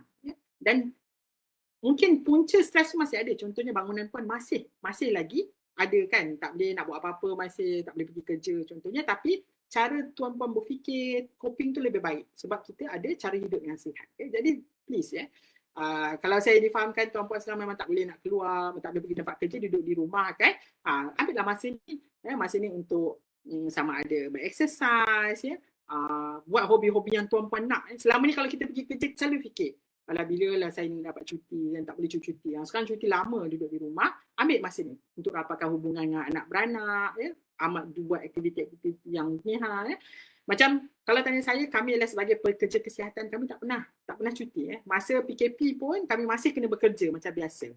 Di mana saya tengok kawan-kawan saya boleh bercuti, yang lain yang kerja daripada rumah semua, jealous kita rasa.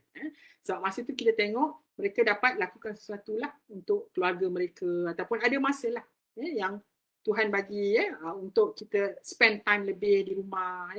Macam saya beritahu tadi ialah teknik reframing. Mungkin tak boleh pergi bekerja sana, bekerja dari rumah tu ada banyak benda yang kita boleh lakukan. Yang selama kita nak lakukan, tak dapat lakukan. Take the opportunity. Rather than we feel stress, thinking tak boleh pergi kerja macam mana ni. Cari ways how to deal with it. Sama ada dari segi teknik daripada pelakuan tuan-puan ataupun dari segi pemikiran kognitif. Next. Jauhi barang terlarang semua ni. Kalau boleh berhentilah kalau merokok semua. Saya sangat ni sebab dia memberi kesan yang lebih banyak yang tak baik lah. Next. Tuan-puan fikiran kita ni adalah mental time travel ya. Kita ada fikir lepas, present and juga future ya. Next.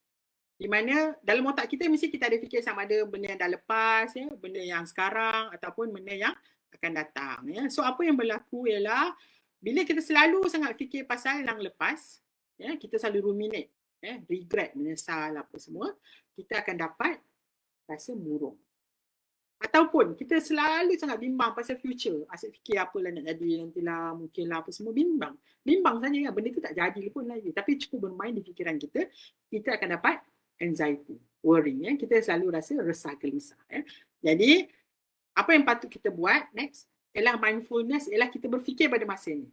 Ya. Pada masa sekarang.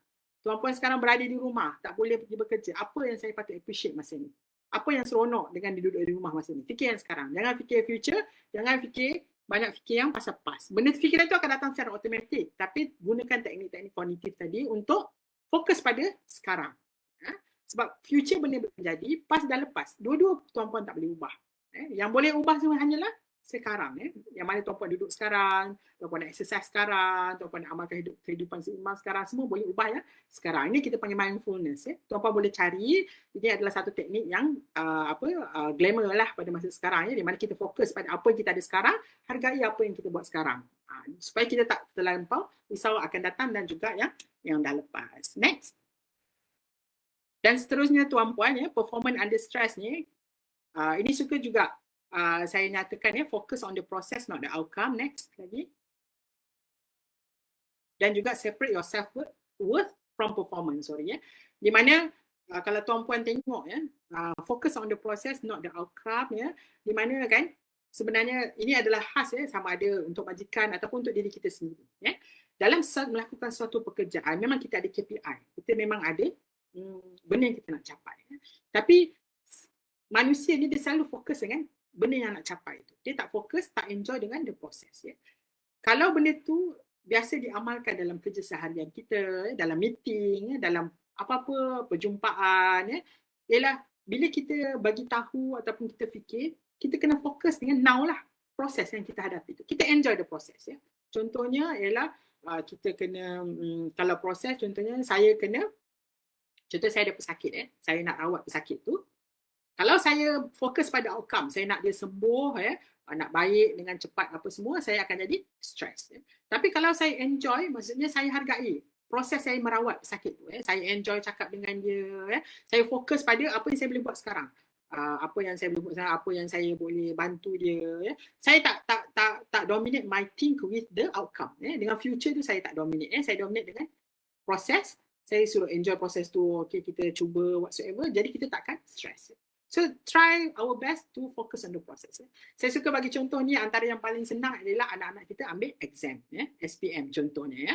Jadi kita fokus, okay, mesti dapat, kita sebut letak dekat dinding 5A, 5A, 5A semua ya. So anak kita akan rasa stres sebab dia akan fikir pada outcome tu. Outcome tu kena ada, tapi jangan fokus pada tu ya.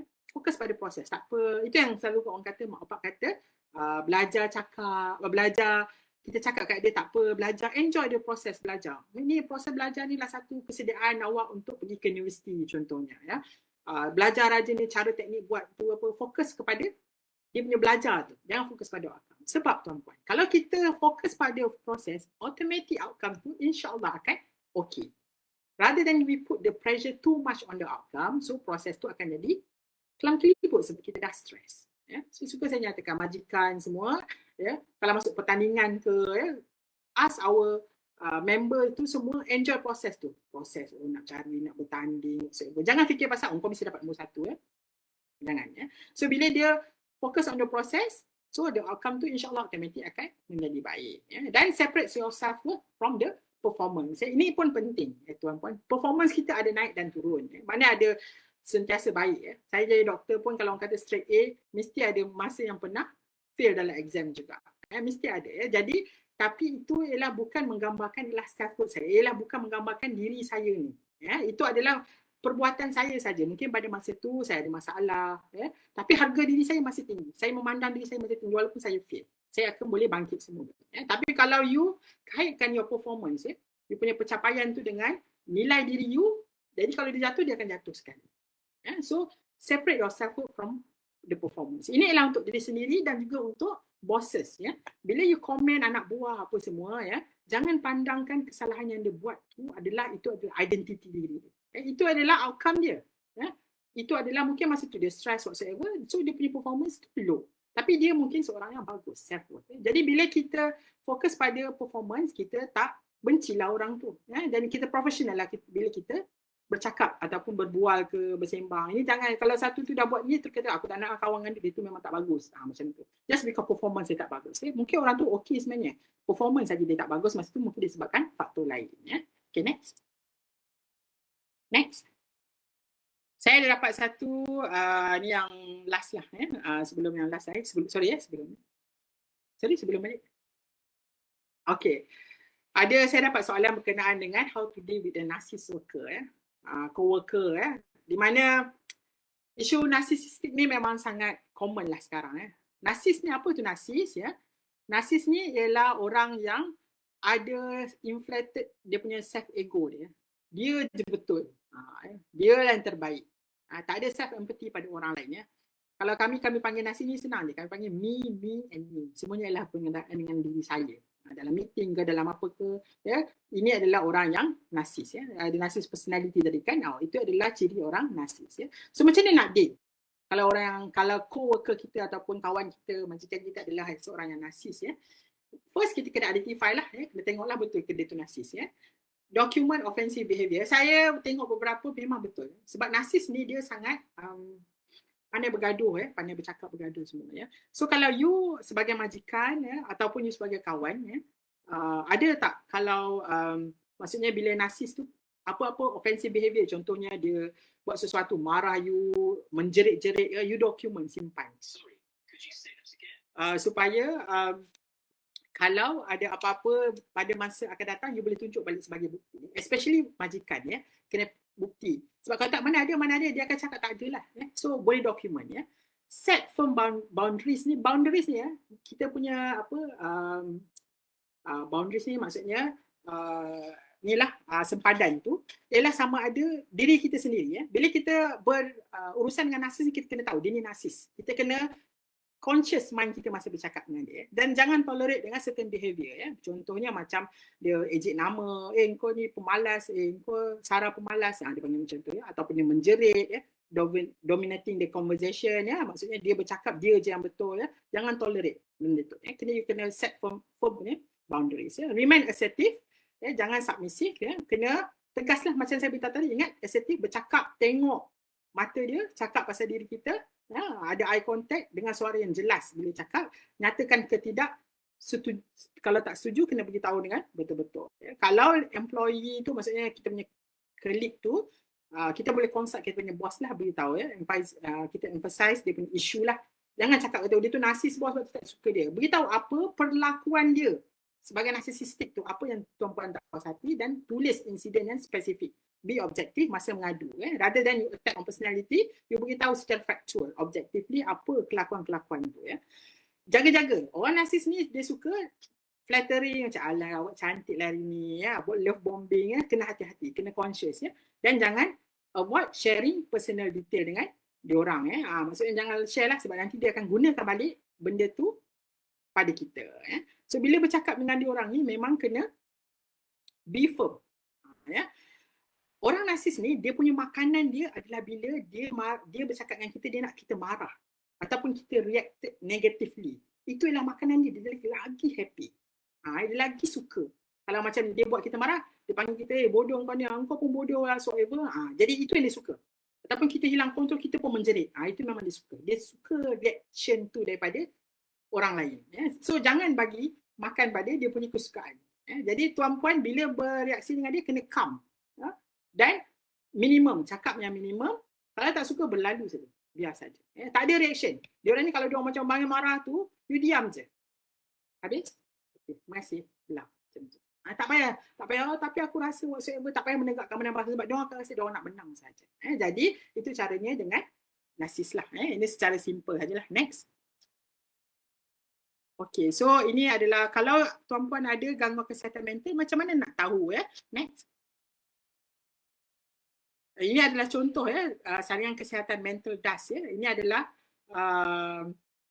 saringan yang tuan-puan boleh lakukan ya dalam apa banyak online ni. Saya dah tengok balik link ni tapi saya tengok dah tak aktif dah so mungkin lama sangat. Tapi selepas ni saya rasa teknikal ada bagikan link untuk tuan-puan cuba ya. Ini adalah saringan untuk mengetahui ya sama ada DAS tu ialah depression ya, anxiety dan stress punya simptom ya. Di mana tuan-puan boleh buat saringan ni untuk tahu ada tak tuan-puan mengalami gejala-gejala ni lah. Ya, next. Saya ada share link kat sini. Oh, belum lagi ya. Okey. Nanti kejap lagi mungkin teknikal akan share. Tapi kalau tak ada, tuan-puan boleh tengok secara online sahaja. Kalau tuan-puan ada severe simptom, mungkin perlukan bantuan lah. Nasihat saya ialah rujuk kepada kaunselor dulu kalau ada kaunselor tempat kerja lah. Ataupun tuan-puan macam mana kalau ada sakit mental ataupun yang tuan-puan rasa bila dengar tadi saya macam ada gejala lah ya boleh tuan-puan dapatkan pandangan daripada kaunselor tapi rujukan untuk psikiatri ialah caranya begini tuan-puan kena pergi ke klinik kesihatan mana-mana yang berdekatan berjumpa dengan doktor bagi tahu gejala tuan-puan dan nyatakan yang tuan-puan nak jumpa dengan pakar psikiatri ya jadi mereka akan rujuk kepada pakar psikiatri lah. Pada masa sekarang Malaysia dia ada kita panggil mentari ya, Community Mental Health Center di mana center ni ialah bukan di hospital-hospital besar ya, di klinik kesihatan yang biasa ni ada community yang mana digunakan tempatnya digunakan untuk macam screen ya, orang ada sakit mental ya, mungkin yang takut stigma nak pergi hospital ya, itu pun boleh Google boleh cari mentari ada banyak dekat dalam Malaysia ni yang mana boleh pergilah kalau ada ya. Jadi dia dapat surat rujukan mereka akan bagi kata janji untuk berjumpa pakar psikiatri jadi tuan-puan boleh berjumpa pakar psikiatri dan dapatkan maklumat lanjut lah ya. Pakar psikiatri sahaja boleh diagnose sama ada penyakit mental tu serius atau tak ya. Tapi kalau di klinik kesihatan pakar perubatan boleh diagnose. Facebook. So tadi yang saya beritahu tuan-puan sama ada berkelakuan agresif ataupun suicide lah. Ini pun antara perkara yang kita nak elakkan ya, kita nak bantu ya orang-orang dekatan kita ataupun kawan-kawan kita supaya mereka ni tak pergi kepada suicide. Tuan-puan suka saya nyatakan kat sini ya, salah satu tanda orang yang dekat dengan suicide ya, maksudnya mungkin satu langkah lagi ataupun dekat ialah mereka ada expresskan yang rasa hidup mereka ni tak ada guna. Kalau kami panggil hopelessness. Dah tak ada harapan, dah tak ada jalan keluar semua. Kalau ada tuan-puan sini ada feeling ni ataupun ada kawan-kawan ahli keluarga tuan-puan tahu ya, sila galakkan mereka untuk berjumpa untuk pertolongan. Ya. Contohnya dia kata, rasa memang aku dah tak ada, hidup aku dah tak guna dah. Dah tak ada apa dah aku boleh buat, dah memang tak ada harapan dah. Jaga-jaga ya. Sebab next step lepas perasaan tu adalah membunuh diri itu sendiri ataupun mencedihkan diri sendiri. Ya. Jadi, kena bantu mereka ni untuk dapatkan bantuan. Ya. Next. Jadi, itu saja untuk pada hari ini. Saya janji pukul 11 tapi 11 baru habis. Ya. So, kalau ada persoalan, saya akan tengok nanti di chat ataupun mungkin Puan Atika akan tolong saya. Terima kasih banyak-banyak saya ucapkan atas perhatian tuan-puan yang telah berikan dalam perkongsian saya pada hari ini lah. Ya. Jadi saya harap tuan-puan dapat sikit sebanyak balik untuk amalkan apa yang tuan-puan rasa sesuai untuk diri tuan-puan sendirilah. Okey? Terima kasih. Alright, terima kasih banyak Dr. Sarama atas perkongsian sebentar tadi. Saya percaya peserta kita ramai doktor, dah 931 orang pagi ni mendapat manfaat yang sangat banyak. Saya sempat soalan banyak sebenarnya tapi saya tengok beberapa soalan ni memang doktor dah jawab dalam slide-slide yang doktor berikan. Antara soalan yang rakan-rakan kita berikan ni, adakah aktiviti fizikal ni boleh mengurangkan stres? Saya tengok doktor jawab tadi dah kan tentang pemakanan. Apakah kesan jangka panjang sekira yang ni dia kata kalau doktor rasa soalan tu doktor nak jawab, doktor boleh tambahlah. Okey, saya baca beberapa soalan. Apakah kesan jangka panjang sekiranya stres tidak ditangani? Okay. Doktor nak jawab ke ataupun doktor rasa dah terjawab dalam slide doktor sebentar tadi? Tak apa, saya komen aja. Mungkin ada yang terlepas atau tak dengar tadi. Ya. Kalau stres tu tak ditangani dengan baik, macam saya beritahu tadi, dia boleh bertukar menjadi penyakit mental. Ya. Di mana stres tu boleh menjurus kepada biasa penyakit mental yang associated with the stress ni adalah kemurungan lah, depression ataupun boleh menjadi anxiety disorder. Ya. Di mana bila sampai tahap tu tuan-puan perlukan bantuan daripada doktor lah untuk merawatnya dan mengambil ubat-ubatan ya. Jadi tujuan kita pada hari ini ialah kita nak share ataupun kita stopkan ataupun kita deal the stress tu effectively supaya kita tak melangkah kepada penyakit mental tu sendiri. Okay? Next. Okay. Satu lagi soalan dia tanya, adakah anxiety dan depression ni dia boleh ada serentak doktor? Macam mana dia boleh terjadi kalau serentak? Okey, boleh. Kajian klinikal menunjukkan orang yang ada kemurungan ni memang more than 50%, 6 to 70% mereka ada gejala anxiety bersama-sama. Kenapa ada bersama? Disebabkan oleh bahan kimia yang tak stabil tu ya. Untuk kemurungan dan anxiety ni, mereka ada masalah dengan serotonin mereka rendah dalam badan. Dalam kepala dia lah, dalam brain dia rendah serotonin. Jadi mereka punya mekanisme tu sama. Sebab tu gejala tu boleh berlaku sekali. Tapi memang orang yang ada kemurungan sangat tinggi risiko untuk dapat anxiety. Orang yang ada anxiety pun sangat tinggi risiko untuk dapat kemurungan. Itu betul. Okay. Sebab cara dia yang sama lah. Serotonin yang rendah tadi tu buatkan dia hilang rasa gembira doktor Ya. Betul-betul. Okey. Tadi ni ada rakan lah tanya, doktor, kalau sebut halusinasi, kalau doktor ada sebut halusinasi pada setiap diri dia, saya sering terbau asap terbakar, tetapi orang lain tak bau. Adakah ini satu tanda skizofrenia? Okey. Macam ni ya, untuk diagnose satu sakit mental tu, dia tak boleh ada satu gejala saja. Untuk macam skizofrenia, kami ada dia punya, kami panggil kitab lah di SM5 ni, di mana kena ada 2 simptom dalam jangka masa 1 bulan, 6 bulan, dia jadi ada dia punya ni. Tapi untuk soalan tuan ya, yang puan saya tanya tadi, kata ada bau tu ya, suka saya nyatakan sini kadang-kadang gejala-gejala yang rasa macam halusinasi ni boleh juga disebabkan oleh penyakit-penyakit perubatan. Kalau ada bau semua ni yang kena check dengan doktor dulu. Takut ada. Biasanya orang yang punya gejala-gejala psikiatri tapi mungkin disebabkan oleh masalah perubatan ni, biasanya mereka ada masalah dalam kepala dia, brain ni. So, sebab tu sometimes kalau orang yang datang kita tengok dia tak cukup kriteria untuk sakit mental, kita akan suruh buat scan brain dia semua tengok. Kerana ada ketubuhan ni, ini pun boleh mengganggu serta-serta boleh menyebabkan gejala yang sama macam penyakit psikiatri. Macam saya share tadi, orang yang ada penyakit perubatan pun boleh ada gejala psikiatri. Jadi kalau tanya saya, nasihat saya pada tuan ataupun yang bertanya ni, tolong pergi pada pemeriksaan pada doktor untuk pastikan apa masalah sebenarnya yang menyebabkan ada bau asap. Tapi kalau ada bau asap aja, tak ada gangguan lain, tak ada fungsi terjejas, kerja okey, tak ada tak ada dilusi, tidur okey, semua kemungkinan tak ada penyakit mental. Tapi kena sakit. Okay. Dia tadi tu tentang bau. Yang satu lagi pula soalan, dia tentang bunyi doktor. Terlalu sensitif kepada sebarang bunyi. Adakah itu tanda kesihatan mental juga? Kalau sebenarnya macam ni untuk mental ni, biasanya penyakit mental ni, apa yang kita lakukan ialah kita akan screen dulu sama ada mereka ni ada penyakit fizikal tak sebenarnya. Sebab penyakit fizikal ni kalau kita treat, kita rawat, dia akan hilang semua gejala mental. Jadi kalau macam sensitif to sound ni, sebenarnya kalau tanya saya bukanlah satu gejala penyakit mental Cuma dia adalah boleh menjadi salah satu simptom dalam, kalau tanya saya lah, untuk budak-budak, contohnya budak yang ada autism ataupun hyperactivity. Dia orang ada sensitif tu. Sensory dia orang sangat sensitif Tapi dia orang kena ada gejala-gejala lain lah Jadi kalau tanya soalan satu saja bunyi ni, susah saya nak komen. Itu adalah adakah masalah mental. Tapi kalau rasa tak ragu-ragu, pergi berjumpa doktor dan buat pemeriksaan.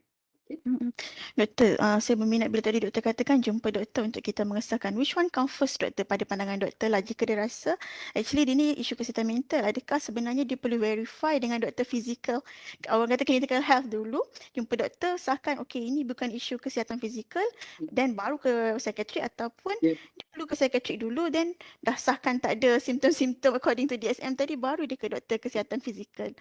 Vice versa boleh. Vice versa. Either one lah sebenarnya. Cuma untuk ke doktor psikiatri ni, dia kena rujuk dengan doktor biasa dulu. So nak tak nak memang akan lalu kepada doktor biasa juga dulu. Cuma kalau you pergi private pun, you akan dapat contact directly to the psychiatrist. Tapi psychiatrist sebab dia adalah asalnya doktor perubatan. Jadi mereka akan jalankan ujian-ujian darah, semua yang mereka rasa perlu untuk rule out any medical causes, penyebab daripada masalah perubatan lah yang boleh menyebabkan gejala yang sama. Sebab kadang-kadang kalau kita label orang tu ada sakit mental, sebenarnya dia ada masalah lain. Contohnya macam orang ada thyroid, mereka selalu alami psikosis, gigil kan. Kita kata dia ada masalah mental. Bila pergi cek darah sebenarnya dia sebab thyroid. Punya thyroid. Tak ada apa. Jadi kita Hmm. simply label dia is not good. That's why untuk doktor kita akan rule out juga benda-benda itulah masalah medical. Alright, okay. Dari situ soalan ni menarik, Doktor. Jika dia kata dia ada masalah tidur, saya percaya dia boleh tidur hanya 2 jam satu hari. Dan perkara ini telah berlanjutan selama 6 bulan. Tetapi dia masih boleh menjalankan fungsi di tempat kerja dia macam biasa. Adakah dia perlu berjumpa dengan pakar psikiatris ataupun clinical psychologist, Doktor? Okay. Kalau ada sleep deprivation, you rasa 6 bulan tapi fungsi masih normal, mungkin belum burn out lagi. Sebab apa? Kenapa penting? Tidur ni penting. Contohnya kalau kita masuk tidur pukul 10. Pukul 1 sampai pukul 2 ada certain hormon yang akan dirembeskan untuk kita punya biological clock body kita. Sebab tu bila kita tidur pukul 1, pukul 2 tu, sebab tu dia kata kita kena buka padamkan lampu. Maksudnya lampu tu macam sama saja sebab ada certain hormon untuk kesihatan badan dan mental kita akan dirembeskan pada masa tu. Sebab tu kena tidur. Badan kita ni akan berjalan dan bergerak menghasilkan benda-benda kimikal yang sihat ni pada masa malam. Ada minimum time tak, Doktor, sebenarnya? At least tidur half an hour. Biasanya dia akan ikut age, tapi biasa general punya ialah 6 to 8 hours lah. Cuma bila kita tambah usia, masa tidur kita tu akan lebih pendek. Dia which is acceptable. Macam umur 50, 60 ke 70 tu kalau tidur dalam 5 jam, 4 jam tu masih acceptable. Cukup. Cuma orang yang normal macam kita, dewasa normal ni, kita nak hingga 6 hingga ke 8 jam lah. Nasihat saya, sometimes you tak realise you in stress. So you kena need another person yang clarify for you. Kalau tanya saya, tak perlu jumpa. Kalau di tempat kerja ada macam kaunselor, ada puan ke ataupun psikologis ke, jumpa dulu. Ceritakan semua benda, sometimes diorang boleh analisis sebenarnya apa yang menyebabkan you ada sleep deprivation. Dia ada sleep hygiene tau.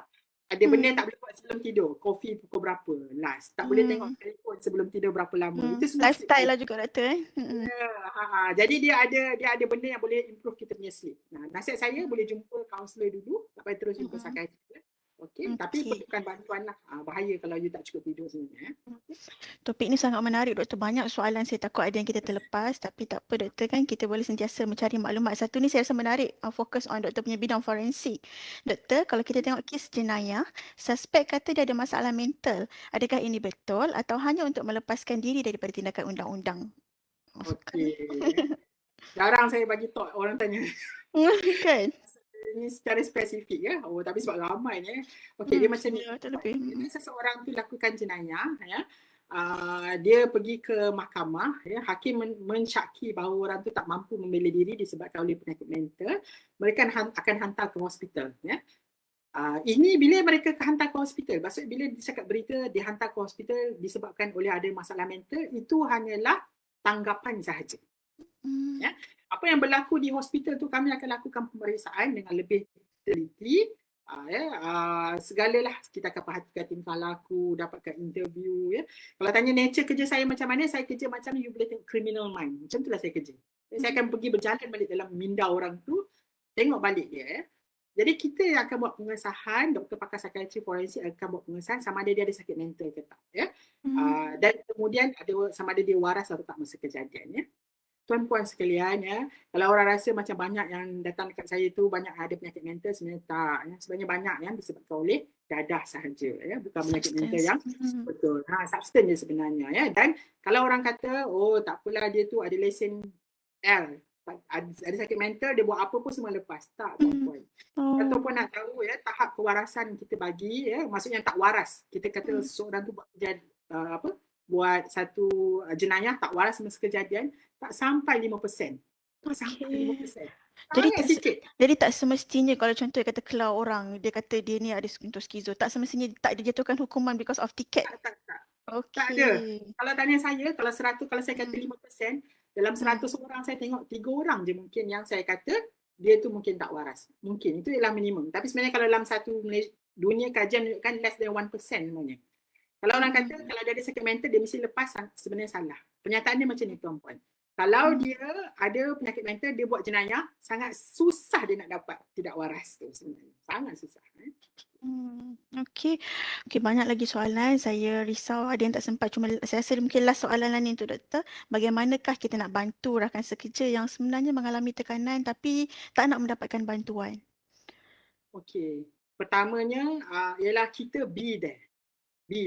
Ya. Sebenarnya orang yang rasa stres ataupun kita dapati dia orang yang ada masalah kesihatan mental ni, mereka ialah rasa macam semua orang ada pandangan negatif pada mereka ataupun mereka simptom ni menyebabkan mereka rasa nak asingkan diri. Be there, listen to them. Ya. Duduk sebelah, keluar makan sekali, tak payah terus tanya, aku rasa awak depressed lah, aku semua kena tipu doktor. Jangan cepat sangat. Be there, listen first. Ya. Slowly, bila dia ada kepercayaan pada you all, mungkin dia akan open up. Dan masa tu you all kena apa maksudnya galakkan dia untuk pergi berjumpa. Kalau tuan-puan kawan yang baik, tuan-puan akan bantu pergi dia sampai dapatkan bantuan. Jumpa doktor untuk dapat rujukan. Saya banyak jumpa kes yang bawa bukan family. Kawan tempat sekerja, cikgu di sekolah tolong bawakan. Sebab mereka cakna.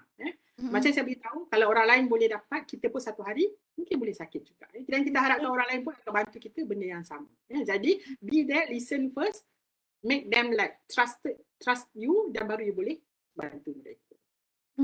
Betul. Terima kasih doktor. Saya rasa ada banyaklah ilmu yang saya dapat juga hari ini as a counsellor sendiri pun. Kita sentiasa perlu refresh doktor kan. Knowledge macam doktor katakan di awal tadi, we professional helper pun tak semestinya kita tak diuji. Ramai juga di kalangan rakan-rakan saya sendiri yang diuji dengan isu kesihatan mental, yang struggle. Tadi ada yang tanya, anxiety tu boleh sembuh 100% tak doktor? Macam kata doktor tadi boleh sembuh, cuma untuk in term of percentage tu, in term percentage tu ada tak doktor? Percentage ni saya susah nak bagi sebab dia variation lah. Tapi saya ada pesakit yang memang off medication. Sepenuhnya sembuh. Sihat macam biasa. Alhamdulillah. Sebab apa? Dia boleh berhenti ubat, lepas tu dia boleh cuma amalkan teknik-teknik kognitif sahaja. Untuk bantu dia punya anxious yang dah kurang tu lah. Boleh. Ada masalah. Alhamdulillah, insya-Allah. Kan yang penting dapatkan bantuan doktor kan, seek for help. 2 poin yang saya suka sangat tadi adalah satu, saya suka doktor punya point tadi, last time reflection, buat yang terbaik yang kita mampu. Jika ini adalah tugasan terakhir kita lakukan sebaik mungkin kan doktor. Then we do our best. Yang kedua, saya suka sangat. Saya selalu share juga dengan saya punya klien, dengan kita ceramah doktor kan. Love yourself. Belajar menyukai diri sendiri. Kalau bukan kita yang sayang diri kita, siapa lagi nak sayang kita? So with that, saya mohon maaf atas mungkin ada persoalan yang tidak dijawab. Dah 11.30. Urus setia minta untuk kalau boleh peserta kita buka kamera bersama-sama. Kau tak nampak muka kita je doktor kan, daripada mula sampai hujung. Ramai sebenarnya peserta kita, 800 ke 900 lebih tadi. Urus setia nak ambil gambar beramai-ramai. Kalau ada yang sudi untuk buka kamera, silakan. Alright, kalau urus setia dah bersedia, saya kira lah supaya semua orang tahu bila nak senyum. Alright, so 1, 2, 3.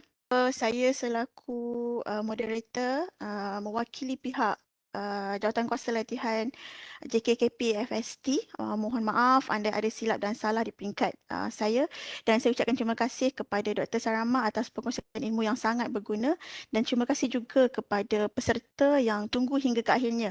2 jam ni saya percaya banyak ilmu yang kita perolehi dan semoga bermanfaat. Jadi terima kasih semua. Assalamualaikum warahmatullahi wabarakatuh.